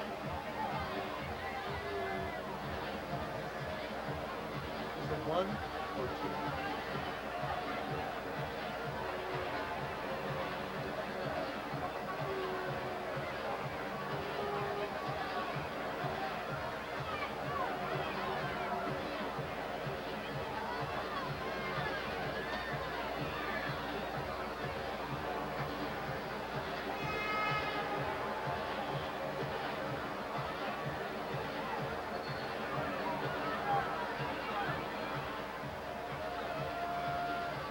Second.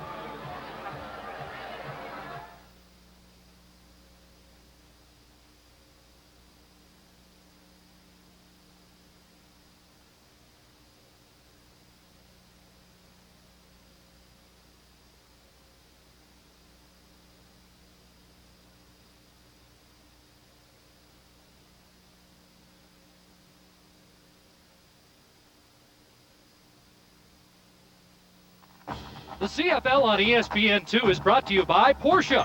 Imagine the thrill of having to commute day after day after day. And by Midas, the Midas way, the way it should be.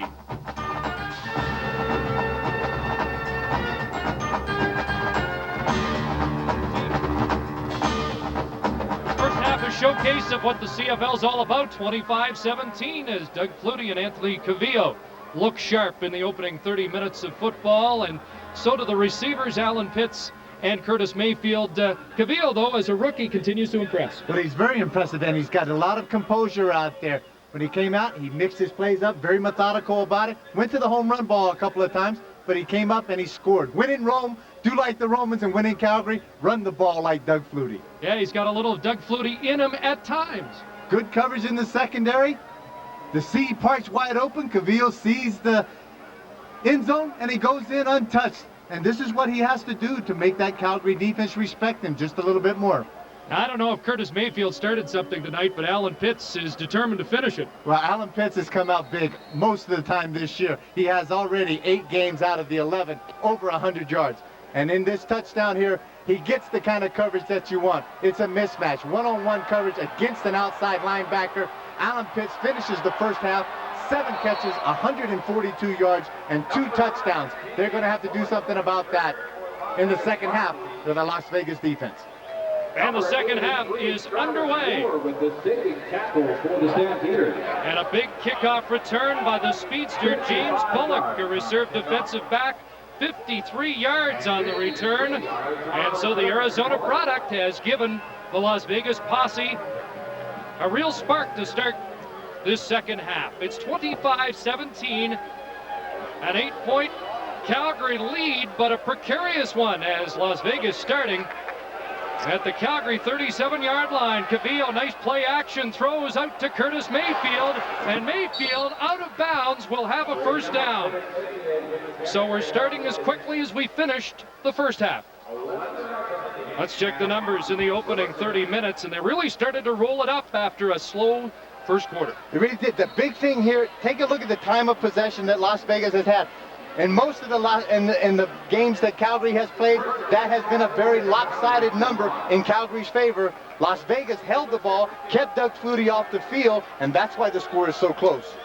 First and 10, near the 25. Rush on, Cavillo delivering, then over in the end zone, and Greg Knox batted it away. Safety against the marquee receiver, and Vanover was unable to pull it in. Got a flag down, and George Black, the referee, sorting that out. I think Vanover's been more of a threat tonight, though, Kevin. Offside on the defense, number 38. Second down, repeat.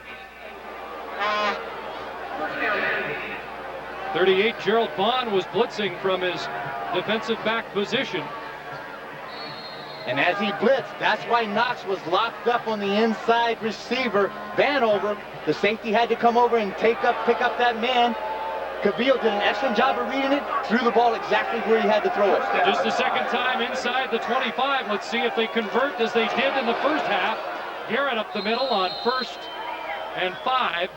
And he has a couple, maybe 3, as they discuss matters while they unpile.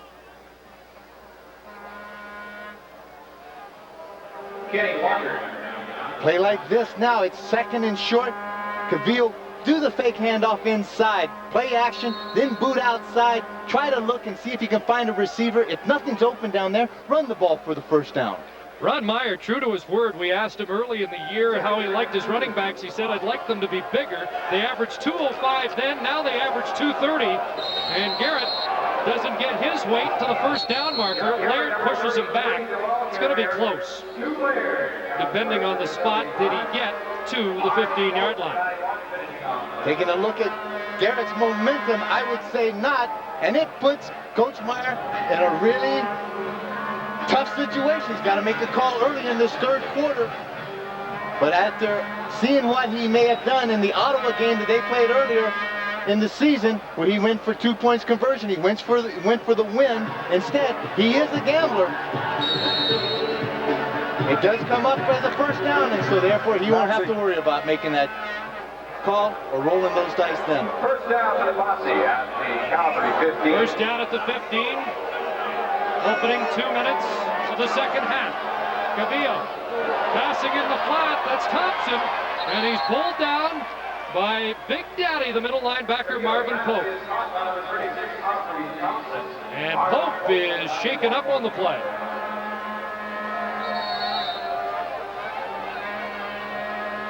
Thompson comes out of the backfield. Excellent read by Cavillo. The middle linebacker has to come a long way. And Big Daddy Marvin Pope, as you said, is shaken up on this play. Thompson got down near the first down marker. A pickup of 9 as Pat Clayton attends to Pope. And in this situation, with Pope coming out for at least a play and maybe more, they'll move Alondra Johnson into the middle linebacking position of an area he patrolled before Big Daddy joined the Stampeders 2.5 years ago. AJ, 5'11", 227, not as big a linebacker as you would see in a lot of the NFL leagues, but very active up here. Well, join Susie Colbert and Stuart Scott Tuesday through Friday, live at 5 on the Deuce for all the scores, stories, and much, much more. And then on Saturday at 4 o'clock, it's the football edition, a full hour focusing on all of the day's college football action. Well, this would be a serious injury if Pope was to miss any time. He really doesn't look that serious, as Pope now under his own steam will come off, but I think Big Daddy won a job as Calgary really tooled their team in preparation for that strong Edmonton running attack, and he's been a force ever since joining the Stamps. Take a look at the right leg, gets planted, and then it rolls over. The ankle rolls over a bit and twists the knee. Back to the action, and Garrett didn't have much up the middle. Well, you see Ray Biggs, 44, has come in as another linebacker in place of Pope. And it's close enough. It was second and about a half a yard, and they're actually calling the chains, and just to tell you how much momentum he had, and it is that close. Toughest team in the CFL to run against, this Calgary Stampeders. Looks like they're short as we take another look at Garrett. Straight dive handoff, and the big guy is Zizakovic that comes across. Big Lubo wraps that big arm span around, drives it back. Third and very short. Need to have a quarterback sneak here just to pick up the first down. Nothing fancy. The defense has to line up 1 yard off the line of scrimmage. Greg Gibson is the center out of South Carolina. Third down and inches to go, and Cavillo plunges. Kenny Walker, big 99, trying to shut the door, but that'll move the yardsticks in Las Vegas after the big kickoff to start the second half. Is in scoring position as Marvin Pope walks off the ankle problem. Well, they love that Big Daddy now inside the 5. Certainly will. Look at Wally there talking to us. You okay? Tell the halfback to switch in the huddle. What he said, tell the halfback to switch in the huddle, meaning if the coverage is that back's coming out and that halfback doesn't have a man to cover, jump up and cover that back, not let the middle linebacker have to chase him. Play action, Cavillo delivering in the end zone. Man over went high, can't bring it down. Gerald Vaughn in coverage for Calgary. Second and goal for number 13. Play fake inside. Now he's going to come out on the naked bootleg, but he's going to run right into Will Johnson. Will's going to make him pull up.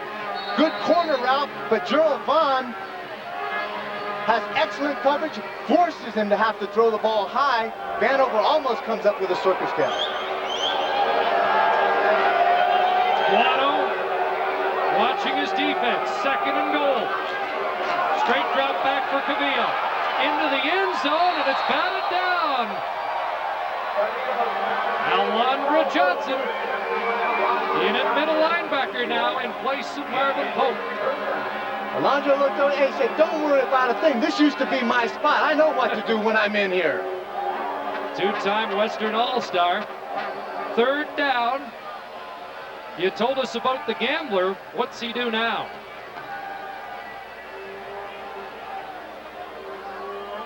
Ron Meyer's just buying time here. It's 3rd and 4. He knows how much yardage they need. Take it right now. Send that field goal team on in a hurry. Here they go. Take your 3 points now. It's early. You've had some success. Ball's rolling over the middle. Lots of traffic. Ball's thrown extremely hard, but Alondra Johnson getting airborne as he was trying to hit Mayfield coming across the middle. Alondra comes up with another big play. He's accustomed to making those for the Calgary defense. Now there's a discussion. The officials are huddling. And that gives Huerta a little more time to think about this chip shot. I think it's a sand wedge from 12 yards out. Yep. He would be one of these guys who could do this one with his eyes closed. Lots of confusion down there. Yep. Whistle again. Referee George Black just blew the whistle again, trying to make sure that everything is straight up there. More confusion on the Las Vegas Posse sideline. That's Will Johnson dancing on the defensive line, but Huerta makes no mistake. And 4:02 into the third quarter, the Posse, after the long kickoff, get 3. And Wally Buono's team is up by 5. When I did this, it wasn't a magnet, it wasn't out of the ring, it was a real deal. And now Kathy Duffy's going to try to get herself $50,000. Three contestants get a chance to win $50,000, courtesy of Sport Chat. $20 million.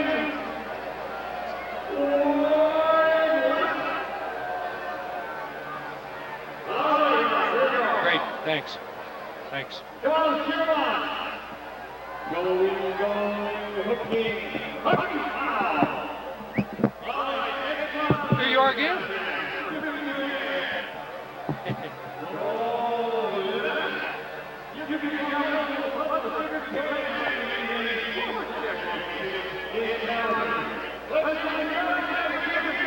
Yep.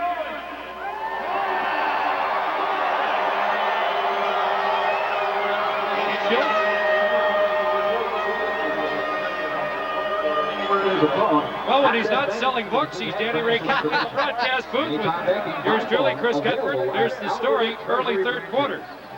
Stampeders with a 5-point lead as they get set for their first possession of the second half.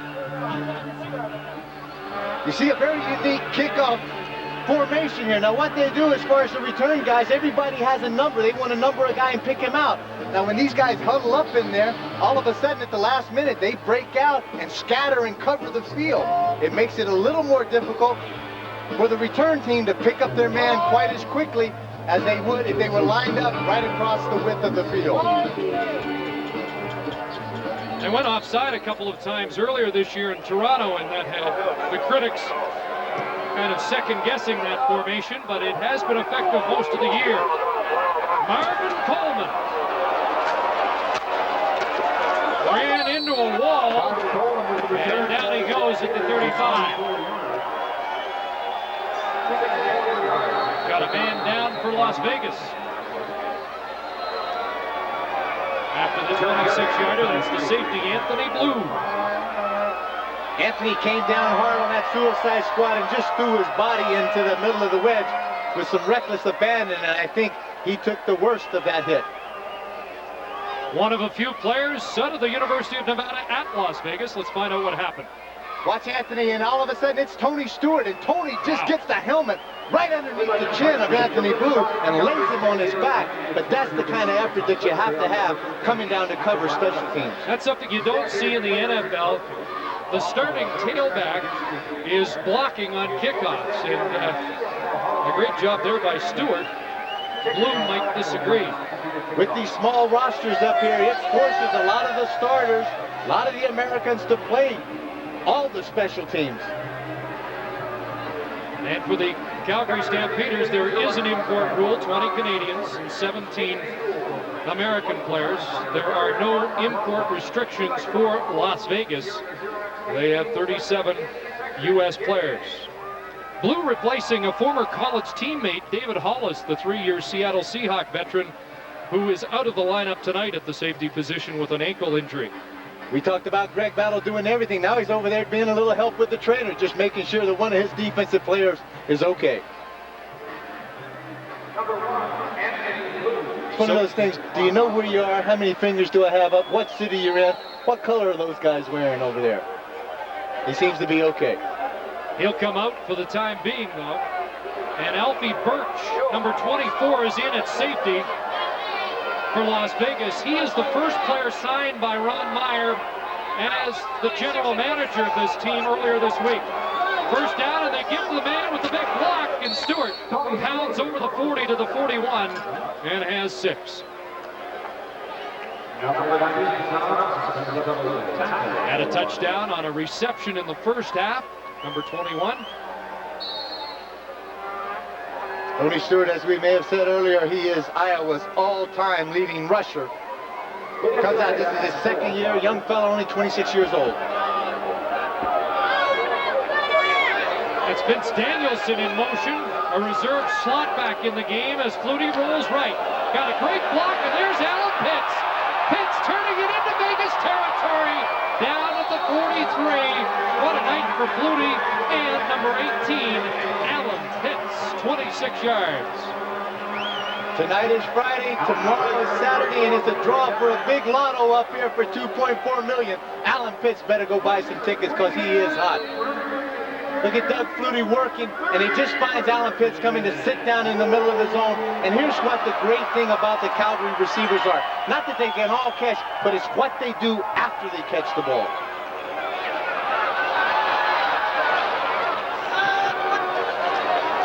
First down for Flutie. Deep drop. Fires into a crowd and off the hands of Tim Brody.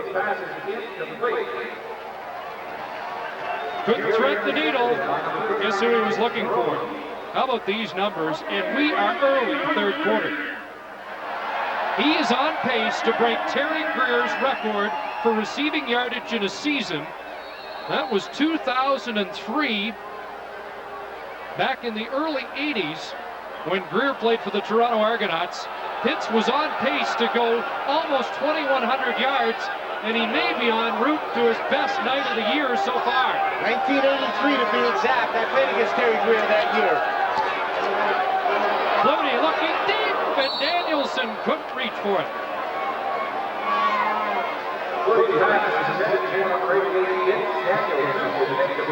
Doug Flutie trying to see if he could take a bit of advantage of Alfie Birch being at the safety. Birch has only had 3 practices with the Las Vegas Posse since being released from the Dallas Cowboys. Third down. And Mark McLaughlin in. This year, Doug Flutie holds on field goal attempts. This is a 50-yarder. McLaughlin's longest of the season, 51.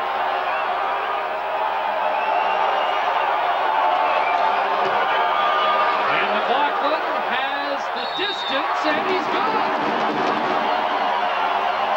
So McLaughlin answers the Posse's early field goal in the second half with a beauty of his own. And it's an 8-point lead again.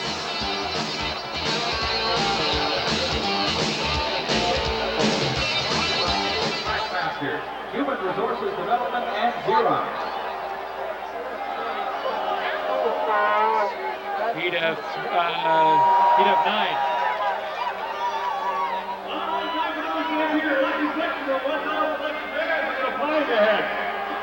No, a carry call courtesy of all the Red Birches. 2 field goals and 3 goals.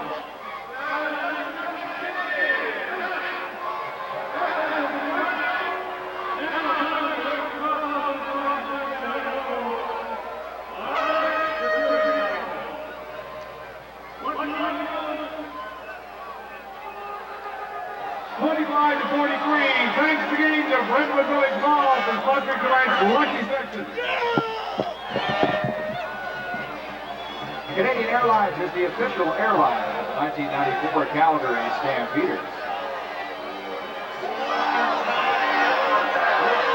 Hot night in Cowtown. We're in Calgary, Alberta. Glad you could join us on the Deuce for CFL football at its best. The Stamps and the Posse.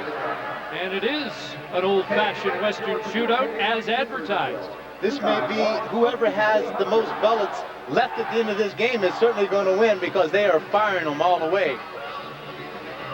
In the foothills of the Rockies in Western Canada. The mascot here at McMahon Stadium, Ralph the Dog for the Calgary Stampeders. And he gets these people going.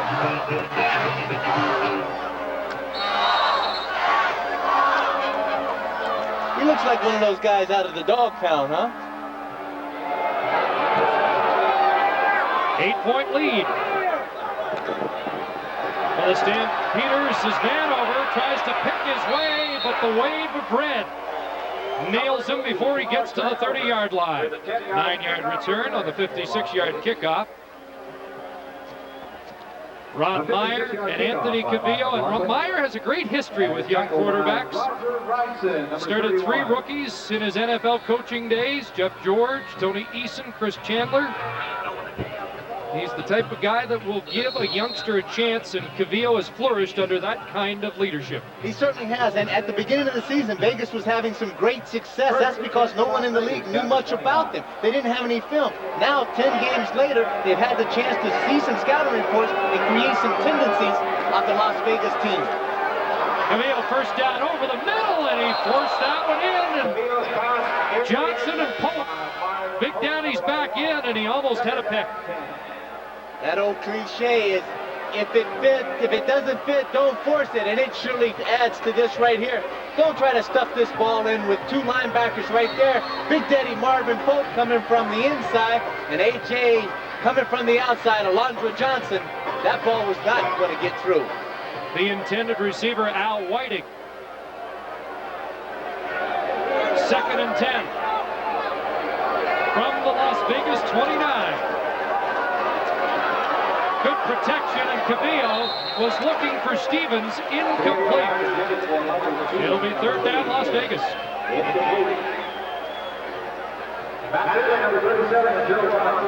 You know, Cavillo makes such a difference to this team, though. They're 3-3 when he's the starter. They lost 1 with him as a starter in overtime, lost another game by 2. So in the 9 games he has started, they've been right in all but one of them. But he's missed the last 4 passes, and that forces Robbie Keane into a punting situation. This is one of Keane's better punts of the night. Marvin Coleman. And again, Calgary getting the returns. Alfie Birch is there to bring Coleman down. Marvin Coleman, just everything out of Central State in Ohio. 4 times NAIA All-American, 2-time Kodak All-American, and he's also 3 times Black College Sports Reporters All-American. He can do it all. He returns kicks, plays corner, plays halfback, and can play wide receiver as needed. This guy's resume is not bad either. It's not bad. I don't have enough paper in my fax machine to have it brought to me. Flutie goes to work, and he puts one where he shouldn't have. And that was almost picked off again by Brody, who's had his hands on a couple of Flutie passes in the second half. There is a penalty marker on the play. And I think we're going to have a call. It's an illegal contact against the Calgary Stampeders. Doug Flutie, feeling the heat coming up front by Cummings, throws the ball a bit off balance. And I'll correct myself, that was Greg Ballard. Forward pass interference by the offense number 88. 10-yard penalty. Repeat the down. That was Vince Danielson. The slot back out of the University of British Columbia charged. There are the numbers. And Flutie is en route to one of his biggest nights of the year. Just 1 game this year has he thrown over 40 passes. Last year there were 7 times when he was over 40 attempts in a game. First down at 20, and Flutie pulls it down. And a slide at midfield. Flutie safe underneath Cedric Crawford. Perfect defense by Las Vegas that time. Take away the deep threat, stay in your zones, stay back until Doug Flutie don't come up on him quick, force him to come up, cross the line of scrimmage. Once he crosses, now make a pursuit. It's a long ways for the first down, and they were able to make the tackle before he got there. Flutie gets 13, so it's 2nd and 7. The ball on the Calgary side of midfield.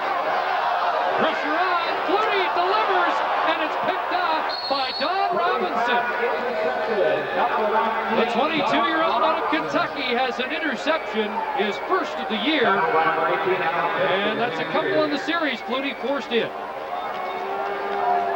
Steven Anderson comes in and just levels Doug Flutie, forced that interception as he throws the ball. Anderson off the right of your screen, couple of good moves, beats two guys, gets up underneath, forces Doug Flutie to throw the pass out there, wobble duck. There it is, right at the last minute. And again, Las Vegas comes up with a big turnover defensively. Only down by 8, Cavillo goes to work. Rolls out of trouble and throws, and that one falls in between Michael Stevens and Robert Claiborne. I don't think Stevens realized he was the intended receiver. Flutie regrouping after the interception. And he stepped off, so I stepped with you guy, and then 20 came outside, so I had to go. Here's Cavillo's numbers so far at 50%, which is his completion percentage on the season.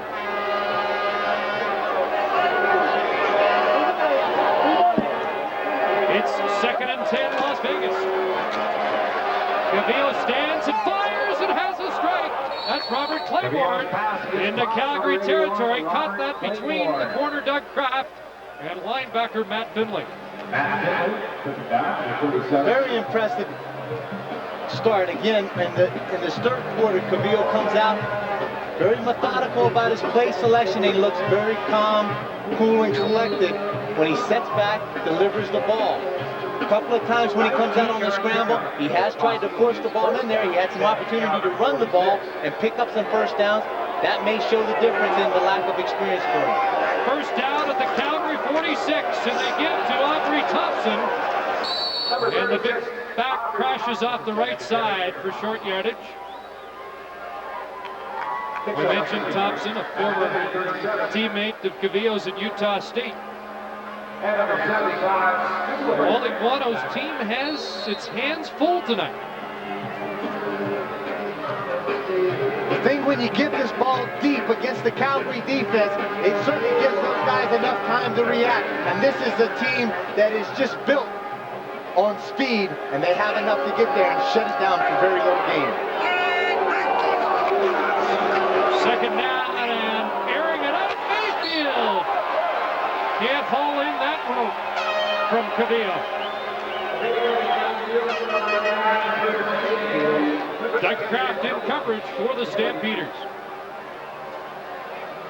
Kraft and Vaughn both there, but look when he comes out. Watch. Now he's looking right at the receiver of where he's going. Everybody can react defensively to that. Now make a move, and he tries to force it in between two guys. He's lucky that he got away with just an incompleted pass. Oh, we talked about Carlos Huerta having a great leg. Now we'll see it tested.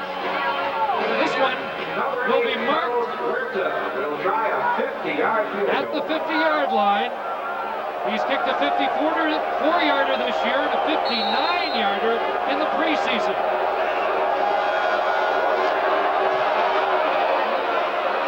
Got the distance, got the field goal. Carlos Huerta. Well, a 50-yarder one end, 50 the other end. The field goal kicker's trading off here, and it's 28-23 Stampeders.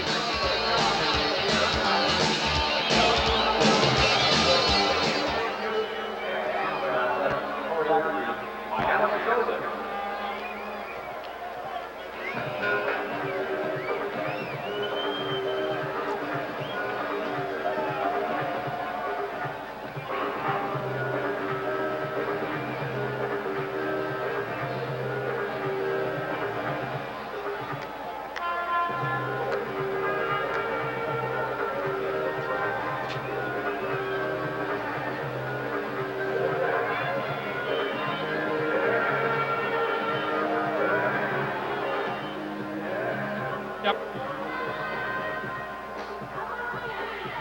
Yes, I do. Yep.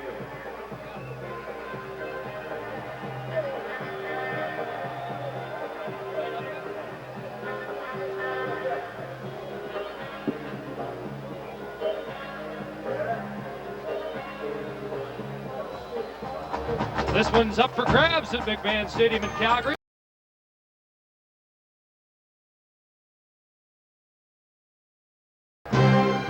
Football Americans style comes to the deuce. See Penn State take on Iowa in a matchup which could establish the early favorite for the Big Ten championship tomorrow at noon Eastern, 9 o'clock Pacific time.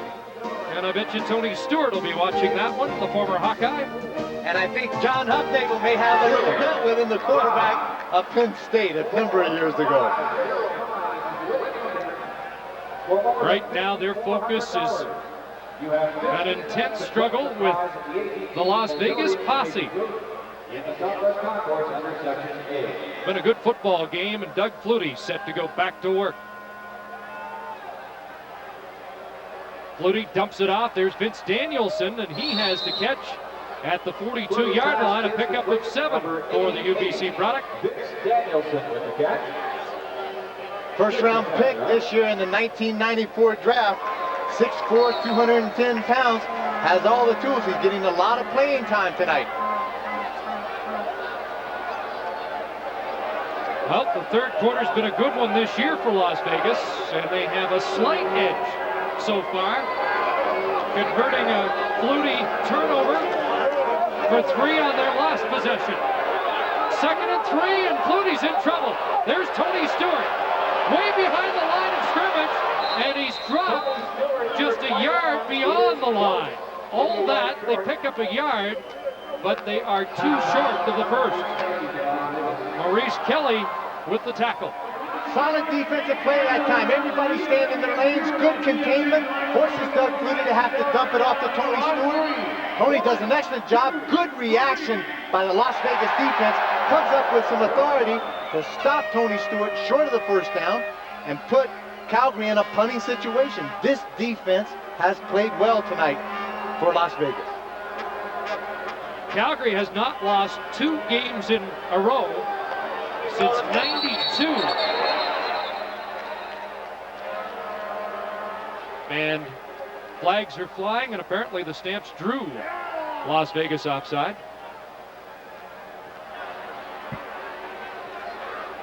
Hold-on play had not been whistled in. That's the play right now. Las Vegas has to sit very tight, not be drawn offside, don't make a mistake, and give Calgary an easy first down.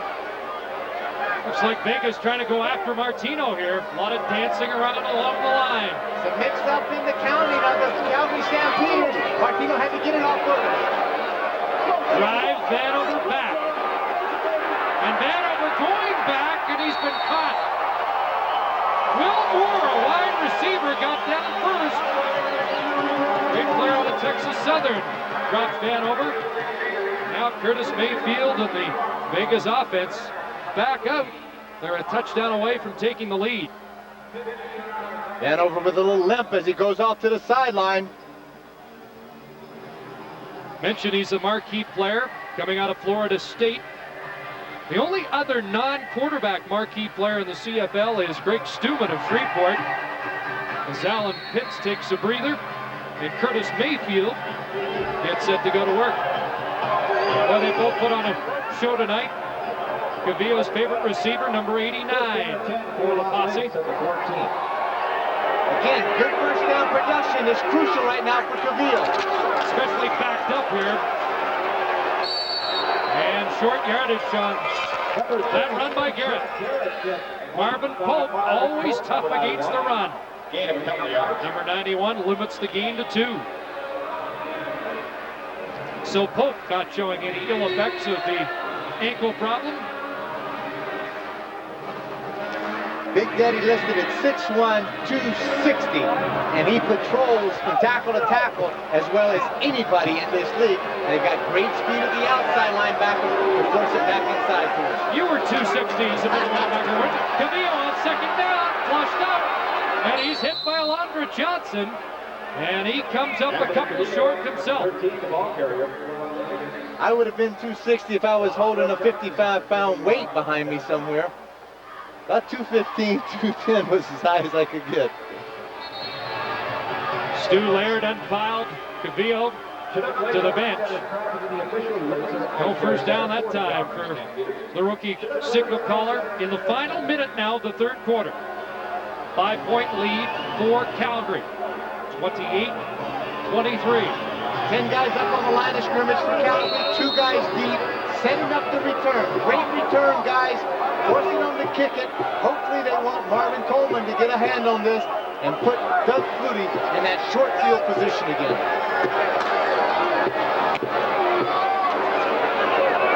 Better kick by Keene. It is Coleman.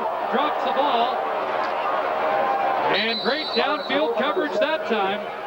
Led by Eric Jeter and Maurice Kelly.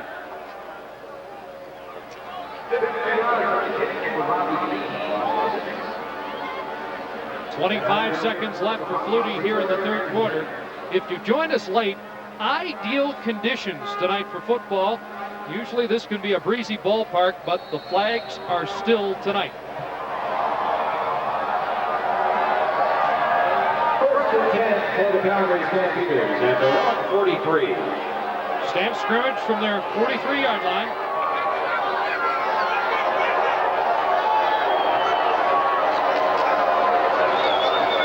And Flutie looking deep for Pitts. Looks like he got his feet tangled up with the defender, Don Robinson. Number 19. And the ball falls incomplete. The defender is incomplete. Lots of contact down the field as Alan Pitts was trying to run that post corner route one-on-one again. The blitz is coming. Number 15, Cedric Crawford was coming from the linebacker position. Doug Flutie read that one-on-one coverage. Pitts goes to the corner. Some contact right as the ball is up in the air. Incidental. Scrimmage it up, 2nd and 10. You can't stop Pitts, but Las Vegas has limited him in the second half so far. 2nd and 10. Well, you say you can't stop it, and there he is with another first down grab into Las Vegas territory on the final play of the third quarter. Alan Pitts rolling up the yards. Stampeders hoping to add to their lead.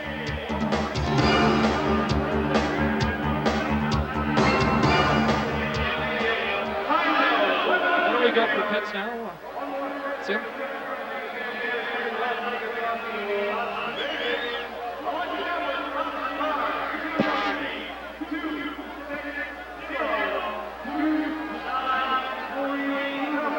Sure. Okay. Yep. Yep.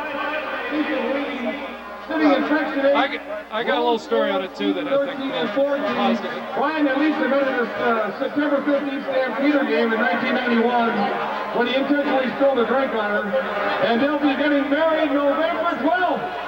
And they'll be the last.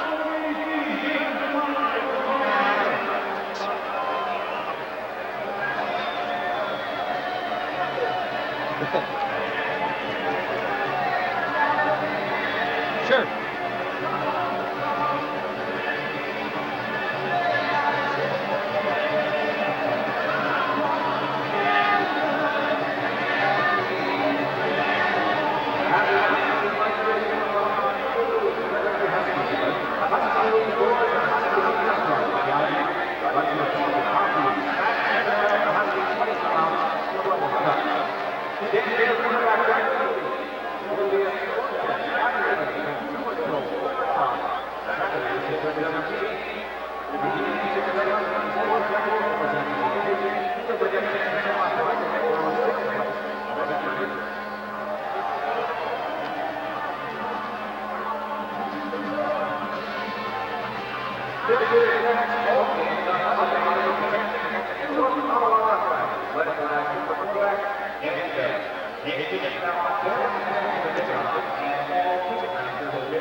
There's been some speculation of where the Las Vegas Posse franchise will end up. Speculation the team might move next year to St. Louis, Oakland. There are other venues mentioned. Ron Meyer would love to make history repeat itself. 20 years ago, he took over UNLV. They were a 1-10 football team with about 9,000 fans. 3 years later, they were filling the place, and his team had a record of 27-8. So Meyer can get it turned around. Let's check the numbers through 45 minutes. Super numbers across the way. The time of the fest is absolutely equal. This is something unheard of when you're playing against a Doug Flutie team because he is such a possession-oriented quarterback and offense. That is why Las Vegas is within 5 points of Calgary Stampeders. 2nd and 10 after the incomplete Flutie pass to Will Moore. Airing it out again, Wiggins is open! And Brian Wiggins is out of bounds at the Las Vegas 26. Brian Wiggins comes out and runs a post corner route, but look right at the top right of your screen. As soon as he makes his cut, that's number 11, Maurice Kelly, falls down, and then Al Jordan, the corner, just doesn't have enough time to fall back in, and it allows Doug Flutie a free throw, and he makes good on it. First he goes to Will Moore out of Texas Southern. That didn't work, so he goes to the other guy out of Texas Southern, Wiggins, for the 29-yard grab. Audible at the line of scrimmage. Doug's reading something. Let's see what he's got. He's got the quarterback draw, and he's inside the 10. Flutie to the 3.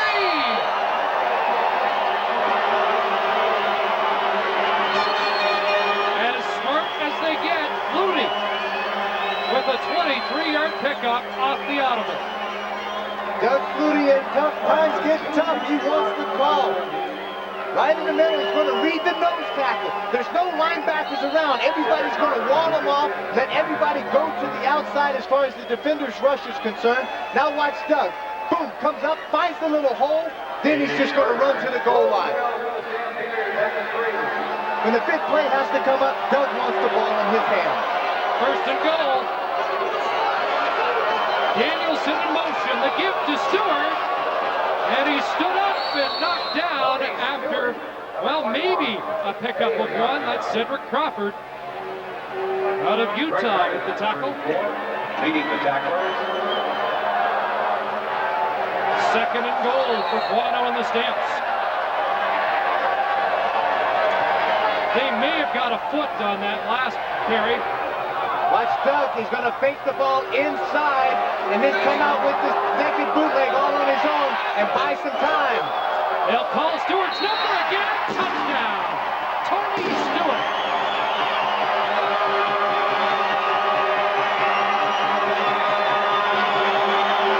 Second touchdown of the game, 5th beat of the year. Just giving the Stamps a little breathing room. And ever since Doug Flutie has come to Calgary, every time they score, that horse takes off on a rump, and that has been a very tired horse after a number of football games this season. Doug Flutie handing the ball straight off dive, one-on-one blocking, going off the left-hand side behind Rocco Romano, the guard, and big Bruce Covington at 295 pounds. And they have great explosion off the line of scrimmage and get Tony Stewart into the end zone very easily. Yes, that's a well-conditioned horse. You take a look at that horse. He's kind of like in his eyes. He's like, not Flutie again. The big tuna's down, though. Bruce Covington getting attention.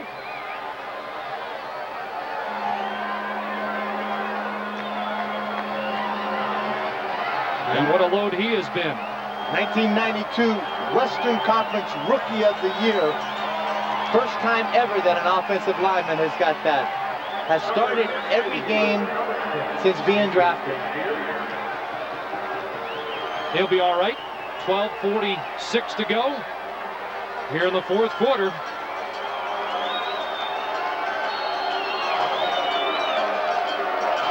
The big man out of Weber State. McLaughlin in to add the extra point.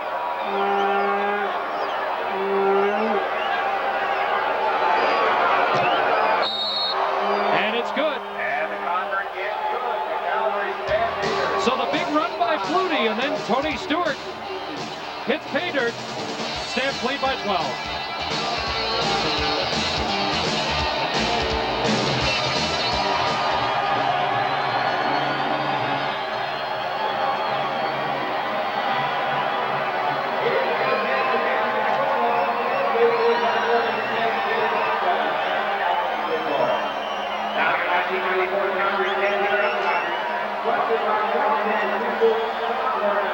See the surfing cow here?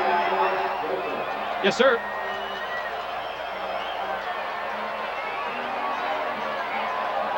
Where are Winnipeg this week? Huh? Where's Winnipeg this week?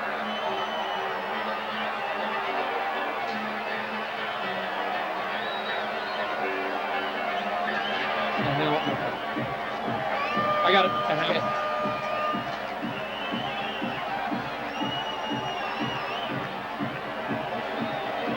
Edmonton.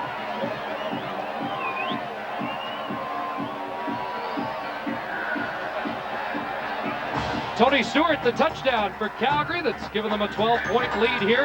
Early fourth quarter. Our next CFL game on the deuce. BC Lions and Winnipeg Blue Bombers next Friday. It's live at 8:30 Eastern Time, 5:30 Pacific.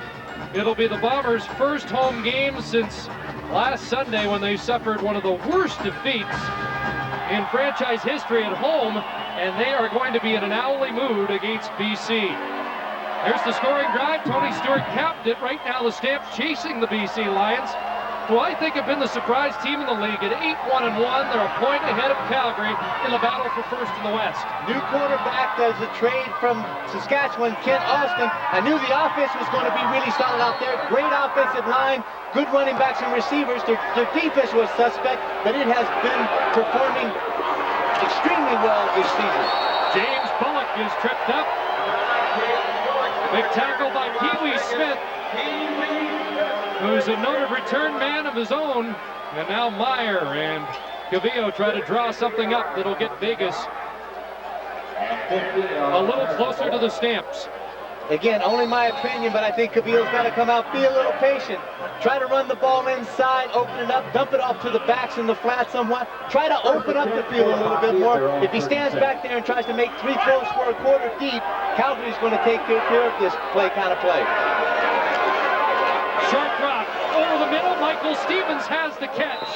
And a first down. Alondra Johnson, the tackler.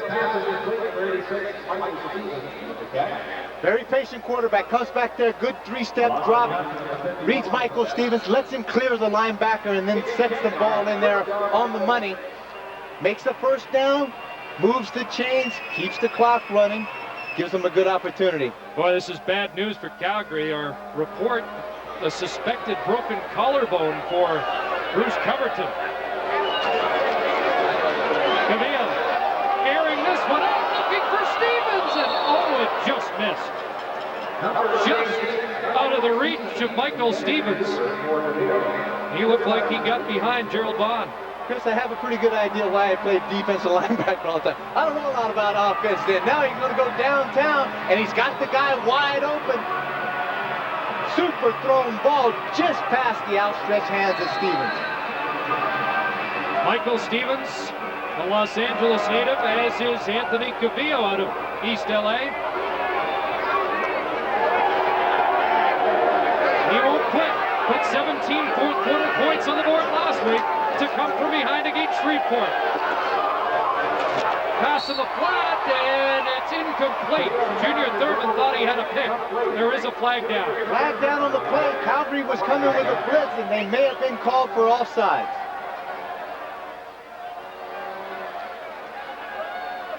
You got it kept. A reprieve for Cavillo. Offside, number 99 on the defense. Repeat the down. Kenny Walker jumped offside. And unofficially, I believe it's his first offside of the year. Big deep out this time to Mayfield. See, he didn't make any movement whatsoever to try to turn Thurman. Thurman made the break on the ball long before Mayfield even made the break. 2nd and 5 after the offside. They dump it off to Garrett, and it's read beautifully by Alondra Johnson.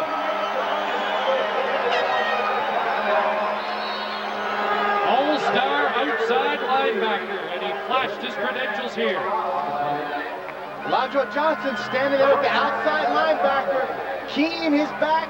Now he just drops back. He sees the quick release of the offensive lineman. Now he reacts quickly.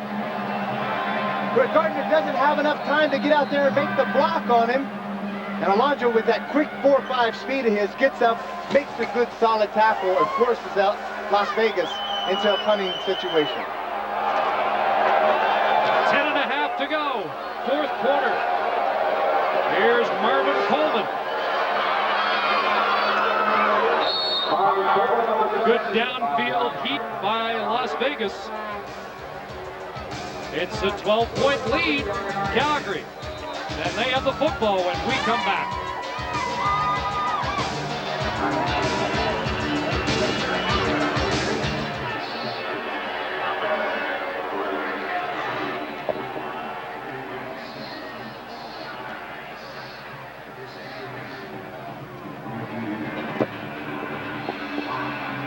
Yep. Oh, yeah. I've done blowouts all year, so this is great.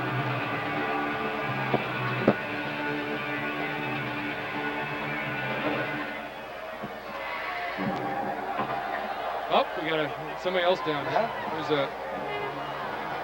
I'll tell you what, if they've lost the tuna, they're crap. Did you hear that? Did he call that?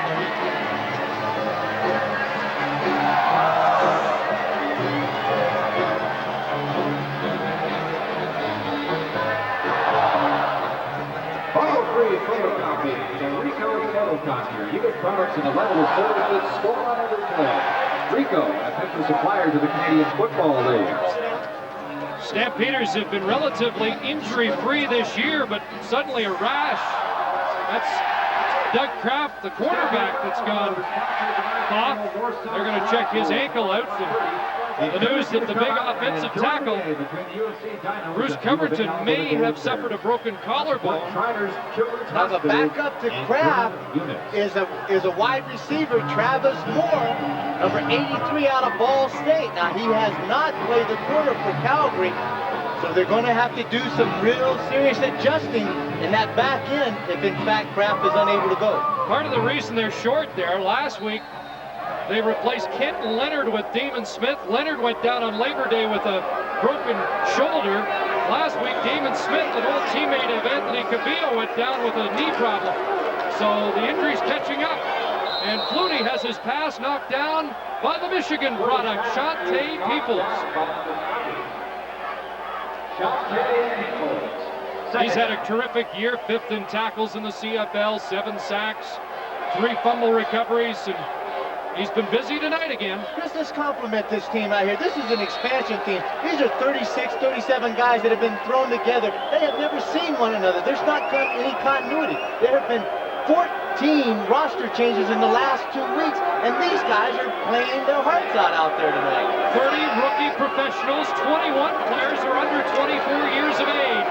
2nd and 10, Flutie to Pitts, and he was dropped. James Bullock with the hit. Bullock out of Arizona, nailing Pitts. And Calgary will have to punt on 3rd down. Pitts running that patented post corner out of the inside. Now James Bullock is playing the corner. He's got the wide out. But watch this. He reads the pass, comes and lets his man go. Now he comes back in and makes the play against Alan Pitts. What a heads-up play by the youngster. Tony Martino's in on 3rd down. And Martino booms one. Man over back inside his 30. Tries to change direction and got back. There's a flag down, and I believe Martino down. So you can figure this one's going against Las Vegas after a 58-yarder by Martino. The punt's gone. Now contacting the kicker, Las Vegas number 9. It's 10-yard penalty, 1st down.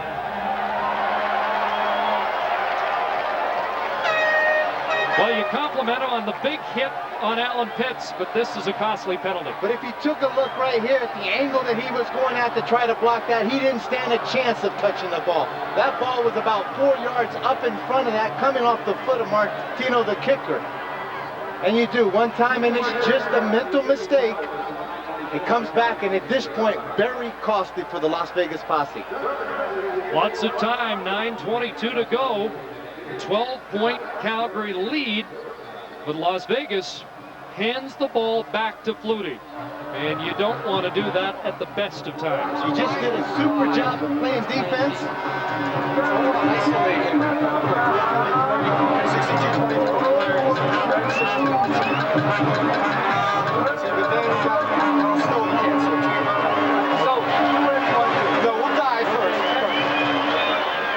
Again, John Huffnagel The offensive coordinator who works so closely with Flutie. Steve Taylor out of Nebraska is the backup quarterback. And Martino hobbles off.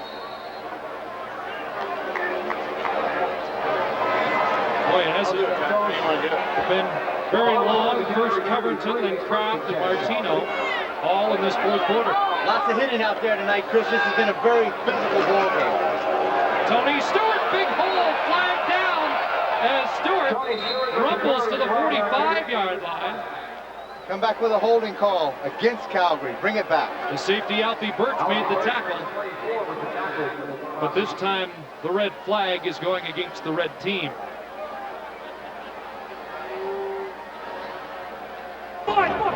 Hold on the offense. Number 59, 10-yard penalty. Repeat the down. Rocco Romano, the left guard. And Bobby Pandaleas is in, and he'll line up beside Big Rocco as the replacement for Covington. Take a look just to the left of your screen. He's just got a hold of him, just a grab of the jersey on the big guy, Jeff Cummings. Pulls him around and dances in the way that he wants him to dance. That allowed Tony Stewart to pick up that yardage, but it's all for naught. Hey, Kev, they told us the big tuna had a broken collarbone. He's back in, so obviously that injury report was a little premature. Another flag down, and this one for pass interference. Late flag at that time, and I think they're going to call Cedric Crawford for pass interference. Intended receiver.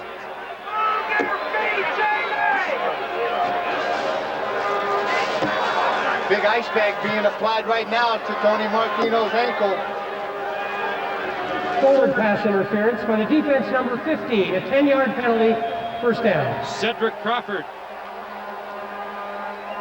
is charged, and that will move the football. Ron Meyer's team making some costly errors here now with 8.5 minutes to play.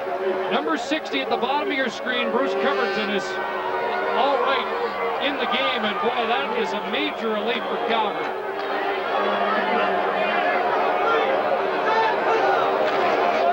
Here's Stewart, and Tony Stewart to the 38-yard line. Looks like Martino might be done for the night, but Mark McLaughlin, the place kicker, can handle the punting duties. And I would suspect Mr. McLaughlin will be pressed into service. That left ankle is the ankle, that's his plant foot as he kicks the ball. That right foot was way up high. And James Bullock was able to slide up underneath it, and he hit that left ankle as it was planted on this AstroTurf. The turf doesn't get very much, but ankles do. Early movement, and the flags are flying as Flutie passes over the middle. Alan Pitts with another catch up at the Calgary 50-yard line. Free play for Doug Flutie. Las Vegas jumping off sides, declined the penalty. Alan Pitts keeps working into the zone. And what a night. What just an exhibition of pass receiving we're seeing from Alan Pitts this evening. His best game of the year. Offside, number 99 in the defense. Penalty is declined. First down. His best game of the year for Pitts was 154 yards against Edmonton 2 weeks ago. Well, he shattered that tonight. Next catch should push him over 200.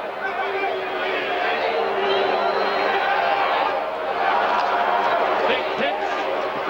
Flutie rolls and throws, and Pitts can't bring it down with one hand.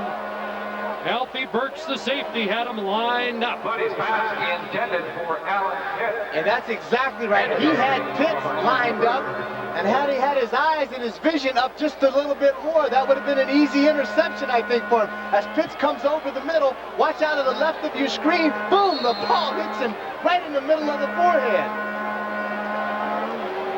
And Doug Flutie knows that's one pass he'd like to have back. Clock running with 7 minutes to go. 2nd and 10 from the Calgary 50. They lead 35-23. Flutie scrambling, ball is tipped and almost picked off. Battle couldn't reel it in. The one that got away, and that would have been a big turnover for the Posse. Defense doing an excellent job of knowing at the point, get your Great battle in the middle of your screen. Now he's just reading Doug Flutie's eyes. He's setting and setting. Gets forced up into the line. Nobody to cover. And Cummings is the big guy that gets his hands up when you're blocked. After a while, if you can't get upfield anymore, get elevation, get height, get your hands up. Here's McLaughlin punting, and he can't get it away. He spikes it downfield.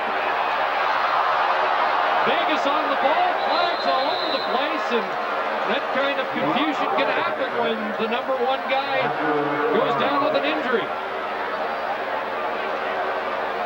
Now this will be a fairly significant ruling here. It's going to take a little time to clear this up because McLaughlin, as he fumbled the punt, he comes back down. He's trying to get the handle on it. He's trying to get away. And is it considered that he's running with the ball? And at the last minute, he kicks the ball away. Now, does this become a punt? And then you have to create a no yards penalty? Let's see. Right at the last minute. Now I think he's a runner. Now he kicks it. There are some guys onside which are behind it. Look at Blair Zerr, number 36, was behind him. So therefore, that guy is eligible to go down and recover the kick. Let's see what happens. 36, 15-yard penalty, first down. And they have called Blair Zerr for no yards, and Kemp, you illustrated that he was onside. It's Vegas ball when we come back.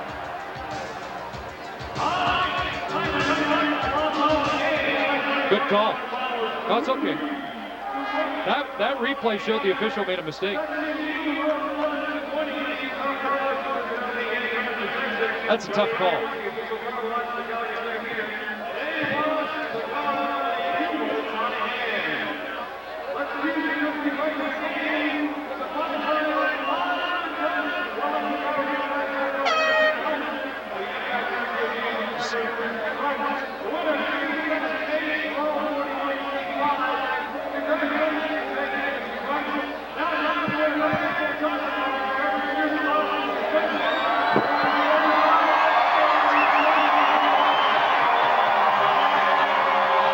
Oh, it shouldn't. I don't think it does.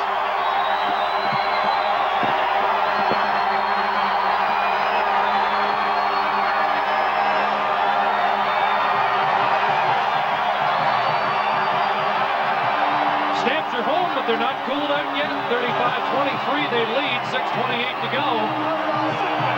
But it's Las Vegas football. Good look at Steve Payne, the backup quarterback out of Nebraska, talking to those offensive linemen.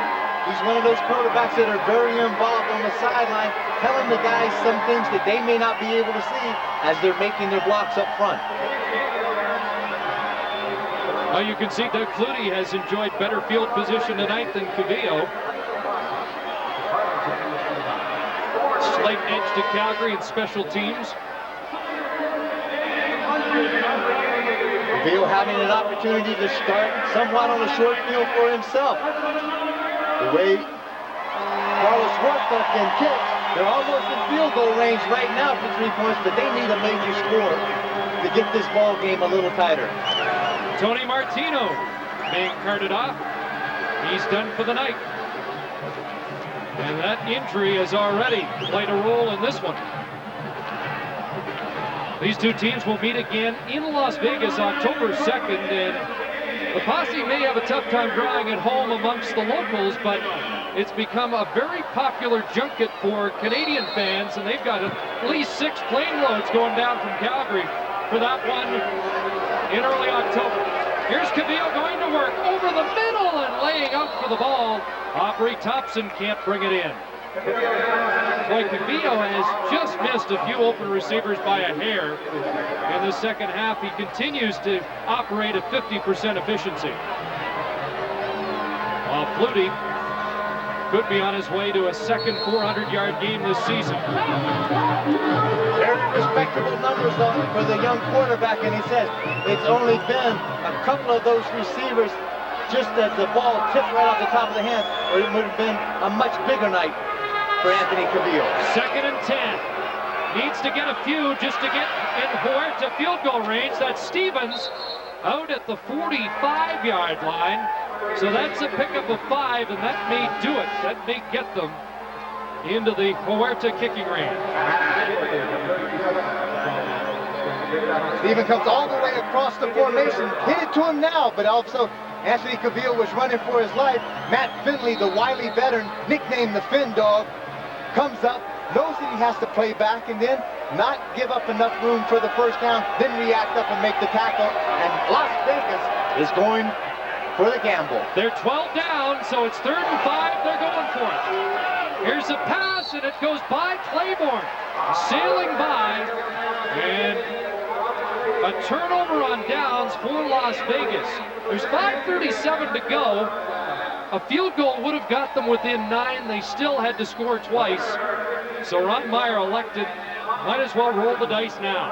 Cavill and Claiborne look like just miscommunication. Cavill threw the ball very well to the out, just a quick out. And Claiborne had gone down, made the stop, and turned inside. Both of them knew the moment that it happened, one of them was wrong. I'm sure they'll have a little chat on the sideline about it.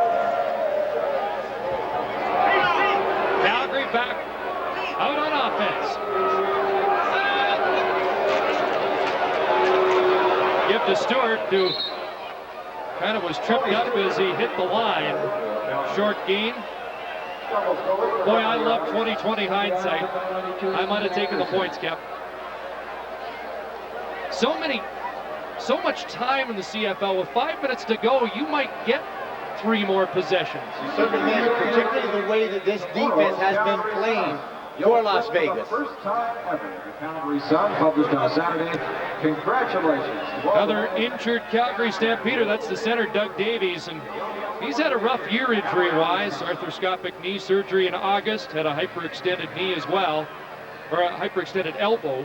Right, and he missed a couple of games, and Jamie Crysdale, the right guard, moved over to play center. Jamie actually did play center for Cincinnati. But right now, that's Pat Clayton, the athletic therapist, taking a good look at Doug Davies' left knee.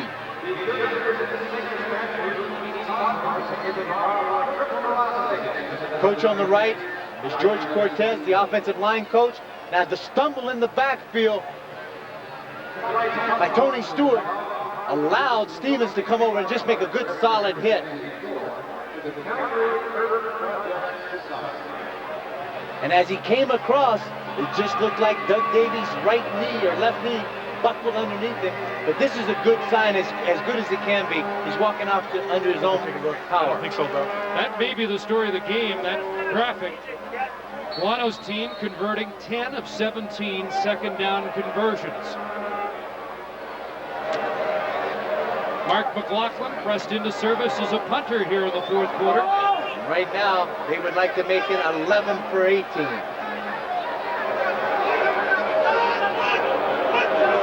That's what's facing Doug Flutie, 2nd and 7. Stewart out of the backfield. He'd have the first down, but there's a flag down. Kelly takes him out. Bring it back, Chris. Holding.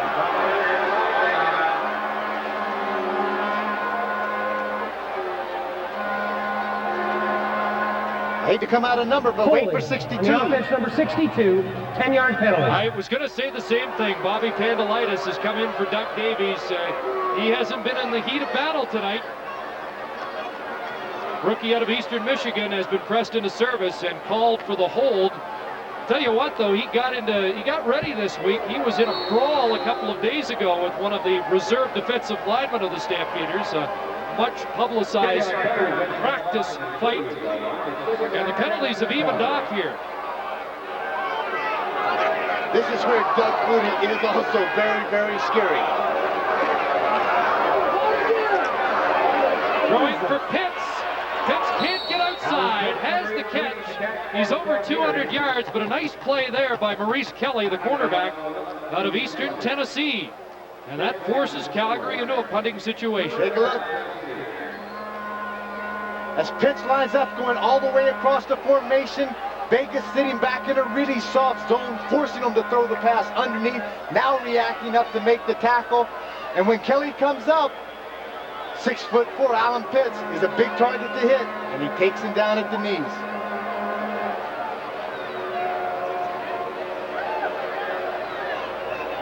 Well, this is interesting, Kev. McLaughlin's not a punter, so they're going to have him kick downfield out of field goal position. He place kicks it downfield. And inside the 20 for Vanover. Roger Wrightson, a backup linebacker, brings down Vanover. So Wally Buono goes with a proven commodity, and that worked just as well as a punt. And you look, he just looked over to Mark McLaughlin, and he said, hey, that's perfect. That's exactly where I wanted. You kick it between the numbers and the sideline, and that allows the coverage team to get down. You know what, Kev? Perhaps the only guy that can replace Tony Martino on that Calgary bench is Wally Buono. He was a former punter. It was unusual in the 70s, a linebacker and a punter. Well, let's qualify. He was a good linebacker. He was an okay punter. And I saw him punt, and I played against him. He was a better punter than you. He was a better linebacker than me. No. Douglas Kraft back in the game. Almost returned with an interception. That one went through his hands. Now, Wally was a good linebacker. I'm going to brag on you now. You were a great linebacker. Boy, I know who's paying for the cab to the airport tonight after the game. 3.5 to go. Gavillo and Las Vegas continue to trail by 12.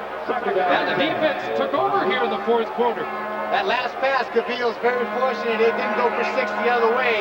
Calgary gave him a mixed coverage, and he threw it right into man coverage. He's going to air it up.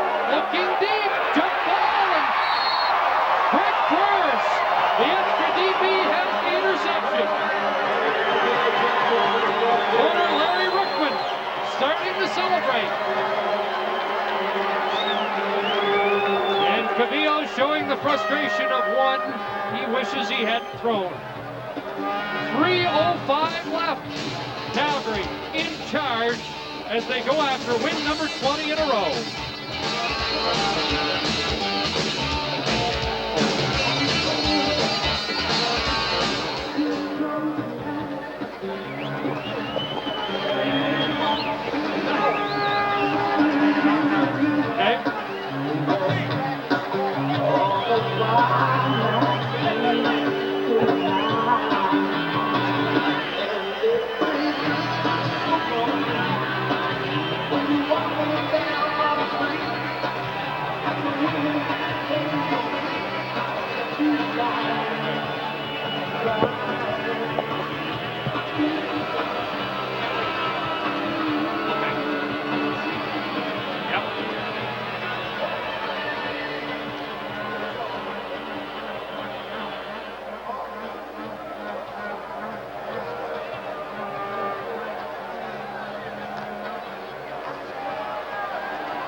Time slipping away on Ron Meyer, the head coach, general manager of the Posse. Chris, we happened to mention earlier about the thoughts of Las Vegas moving. Again, Ron Meyer, now the new GM, some new money involved, came in and really settled this team down a bit and said that they will be in Las Vegas for the remainder of this season. At that point in time, then they will reassess the situation to find out what may be beneficial to this team. As Ron Meyer said, in our last home game, we're getting ready to kick off, and Elton John is opening a concert in Las Vegas. Now, where do you think most of the people are going? They are in the entertainment capital of the world. Total yards for the Stampeders, a big edge. Right now, Doug Flutie going to try and chew up the clock. Another admission Ron Meyer made. They just overpriced the tickets in Las Vegas, charging more for Posse games than Dallas Cowboy games. So they have changed the ticket structure, and his priority to keep it in Las Vegas. Wally Buono's team, it's been discussed a little bit about this team moving to San Antonio, but that really is because of a lease disagreement here. Larry Rickman, we've seen the owner on the sidelines. And there he is. He's in the middle of some negotiations with the city of Calgary regarding the lease structure here. The details, obviously, we don't know about. He has said that a decision was going to be made, but he would not make it public until the end of the season because he doesn't want to disrupt his team. Pass is incomplete. The intended receiver, Will Moore. And it'll be third down Calgary with 2:19 to go. Just one more thought on Rickman, who has talked about moving to San Antonio. San Antonio was awarded a franchise at one point and then relinquished it, but I think that is one of the top candidates for a CFL franchise next year. Kristen, just think of this other possibility. San Antonio is a dome stadium. A guy like Doug Flutie playing undercover for 9 of those home games of the 18, plus a playoff game, is pretty intelligent. McLaughlin again out of field goal position. This is doing nothing for his field goal percentage, but Wally Bono's going to like that result again. Off Vanover and out of bounds. I guarantee it will be at McMahon Stadium doing a Calgary Stampeder game next year. I like it when you go out on the limb and make those guarantees like that, because you're a pretty conservative kind of guy. No pump fakes! No pump fakes! Scream! Tony Cavillo's got to know that the last pass he threw was intercepted. He's going into deep coverage down there. Calgary is not going to give up this big home run ball. You're going to have to throw it underneath the coverage and let these receivers work with it after they make the catch. You heard somebody screaming from the Stamps bench, no pump fakes. They don't want any quarterback biting on a fake by Cavillo. Cavillo to Stevens, and he's rocked at the 50 and drops the ball. That's the safety, Greg Knox, who delivered the hard knock on Stevens. Greg Knox has really established himself. This is his 3rd year. The young fella, 24 years old. He was tied with Marvin Pope coming into this game for tackles on the Calgary Stampeders, and he has learned to make his presence known to those receivers coming down the seam. So every now and then, they may just take that peek and try to figure out where he is. Alan Pitts assesses the scoreboard. 2:07 to go, Alan. Here's Will Johnson on the rush. Cavillo ditches it off. Garrett stopped at the 32. He's 3 yards short. HA 51, Alondra Johnson again, the tackler for Calgary. He's had a big night. This again, I'm going to go be the offensive coordinator for a little bit. Fake the ball, handoff inside, come outside and bootleg a bit. A tight bootleg and give yourself the option of running. Spread this Calgary defense out a bit, and maybe you'll have an opportunity to pick up the first down. Another 3rd down gamble. Vegas doesn't have much choice. Pass is complete. They don't get the first down. Willie Wright had to get to the 35. Let's see the mark. Well, they're going to give him the spot. It gave him a good spot right on the line, on the 35-yard line. Now the Calgary fans don't buy this. And it is awfully hard.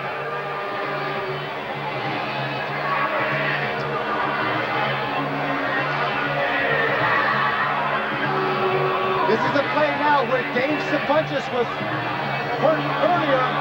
That's number 11, Maurice Kelly, that comes in and just levels Dave Sapunchis.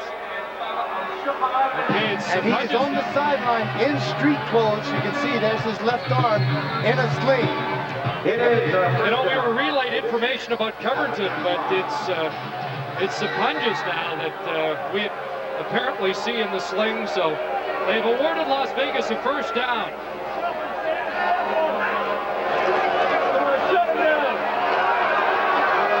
Here's the pass to Vanover, and it's complete to the Calgary 50-yard line.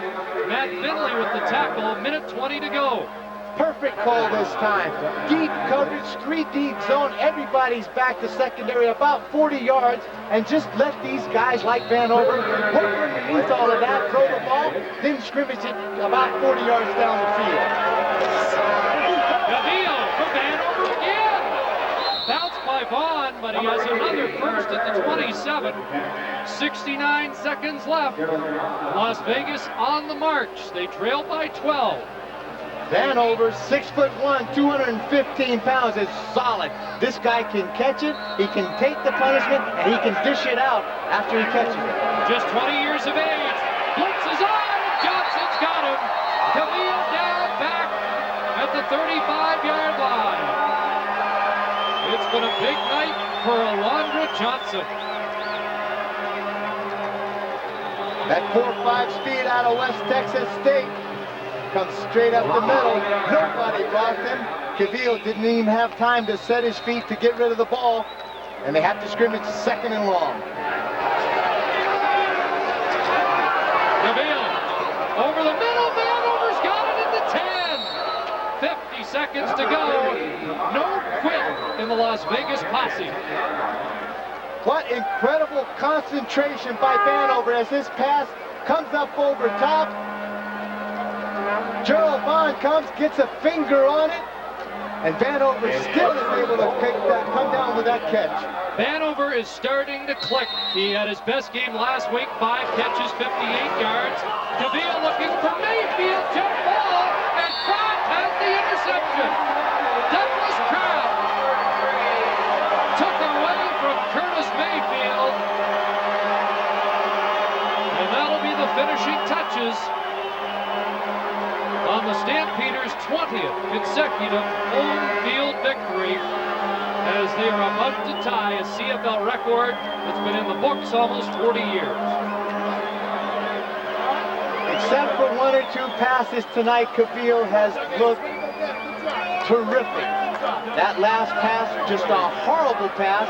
When you're throwing the streak pattern down the sideline with the halfback on the corner on the inside covering the receiver, that pass was thrown to the inside. The pass needs to be thrown to the outside shoulder, give the receiver the advantage. This time, Kraft, the defender, had the opportunity and had the advantage, and he did come up with a big pick. Flutie keeps Brody trying to chase him down, and Greg Battle misses him. And Flutie wisely hits the turf. Well, they've lost Dave Sapunjas and kept that is enormous. One of the best running backs in the league, and now even Flutie feels a twinge. He's going to come out. Flutie has called for Steve Taylor to come in. And you heard Willie Wallace say, just get down on a knee. That's it. Take a knee, go down, give us some time to talk to Steve Taylor on the sideline. Take a knee. Flutie's not going down. No, I don't think so. I think there's a lot of pride in that fella right there. And he just made that cut right at the last minute. Whether it was his knee or his ankle that gave a little twinge. And we have seen a number of the Calgary Stampeders beat up and limp off of the field tonight. That is very unfortunate for this team. They've been in a battle. Blitz was coming. Stewart, the handoff, rolls off 1 tackle to the 33 with 10 seconds left. So Calgary will win its 20th consecutive home game to tie a record. Doug Flutie still testing the twinge, but this has been a costly one. Sapunjas down. Martino down. Covington was down. Kraft was down. Boy, you wonder. Big Daddy Marvin Pope was down. But right now, you can see the frustration that is on Doug Flutie's face. Even when you're a quarterback like that, you don't want any kind of little nagging injury. This guy is fluid. He depends on those feet and those legs to get in places and do the things that he needs to get. Even Larry Rickman's going over to make sure. It doesn't look like a lot, but you can tell Doug's not happy about it, and may be concerned this week about the marquee player in the CFL. Well, to go through a game and come down to the last 15 or 20 seconds and then have to walk off the field due to some little nagging injury, it just upsets you. It frustrates you more that you're not worried about it because you know you're going to play next week no matter what kind of injury it is. Steve Taylor out of Nebraska, killing the clock. And he may give Vegas some points. The official is decked on the play by Jeff Sawyer. And now the clock's run out. Taylor gives up the safety on the final play, and that official joins the list of casualties we've seen in this fourth quarter. Right at the last minute, he gets caught right in between Sawyer and Taylor. Taylor's pretty smart, uses him as a shield, and Sawyer just levels him. And it looks just as him. That referee had a red jersey on when he's injured. Hopefully he's going to be okay. George Black, the head referee, being attended to as The celebration's on in Calgary. Number 20 has led the Stamps to their 20th straight home field victory in the regular season, but it was a tussle tonight.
The CFL on ESPN2 has been brought to you by Gojo Hand Cleaner. Gojo takes care of your two most important tools, your hands. By Burger King, value every day, have it your way. And by the new DJs, clothing for the way you live. There's the final after the safety conceded by Steve Taylor, 35-25, Stamps 9-2, the Posse. Fall to 4-7, 2 touchdowns for Alan Pitts, 2 for Tony Stewart. Here's our next game from Winnipeg Stadium. Next Friday, the BC Lions, first place in the West until the Stamps win tonight against the Eastern leading Bombers. Join us for that one, 8:30 Eastern.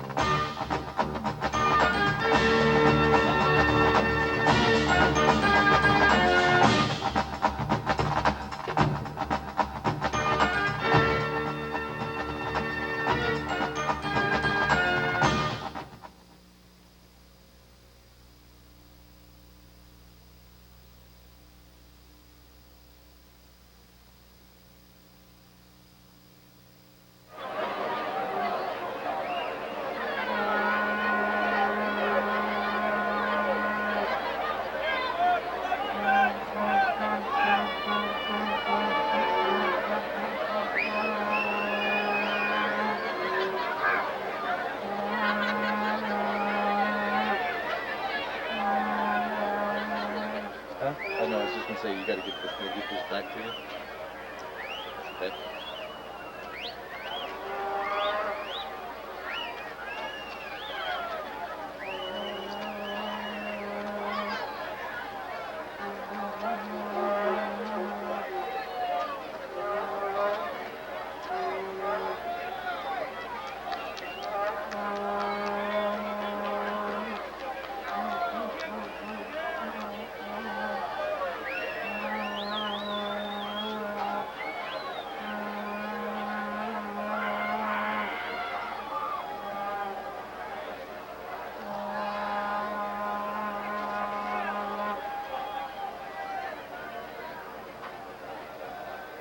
Yep.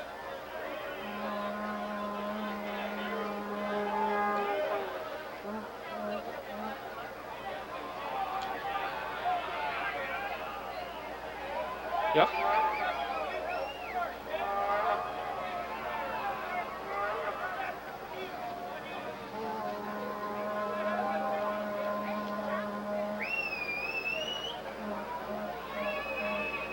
Yep.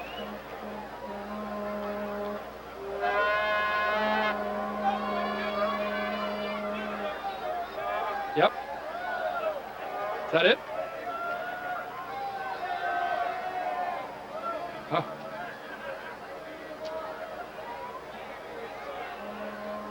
You're watching ESPN2's coverage of the CFL game. Okay.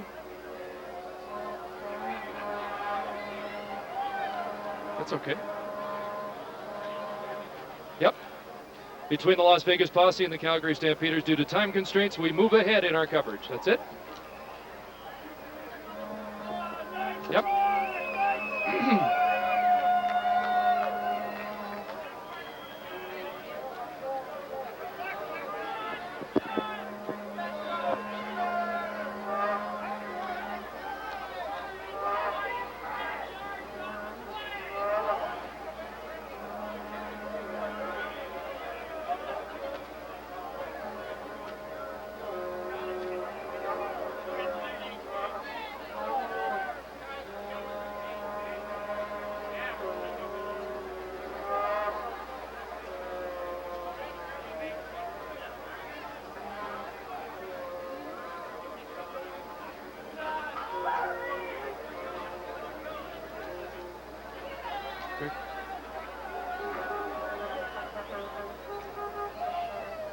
You're watching ESPN2's coverage of the Canadian Football League game between the Las Vegas Posse and the Calgary Stampeders. Due to time constraints, we move ahead in our coverage.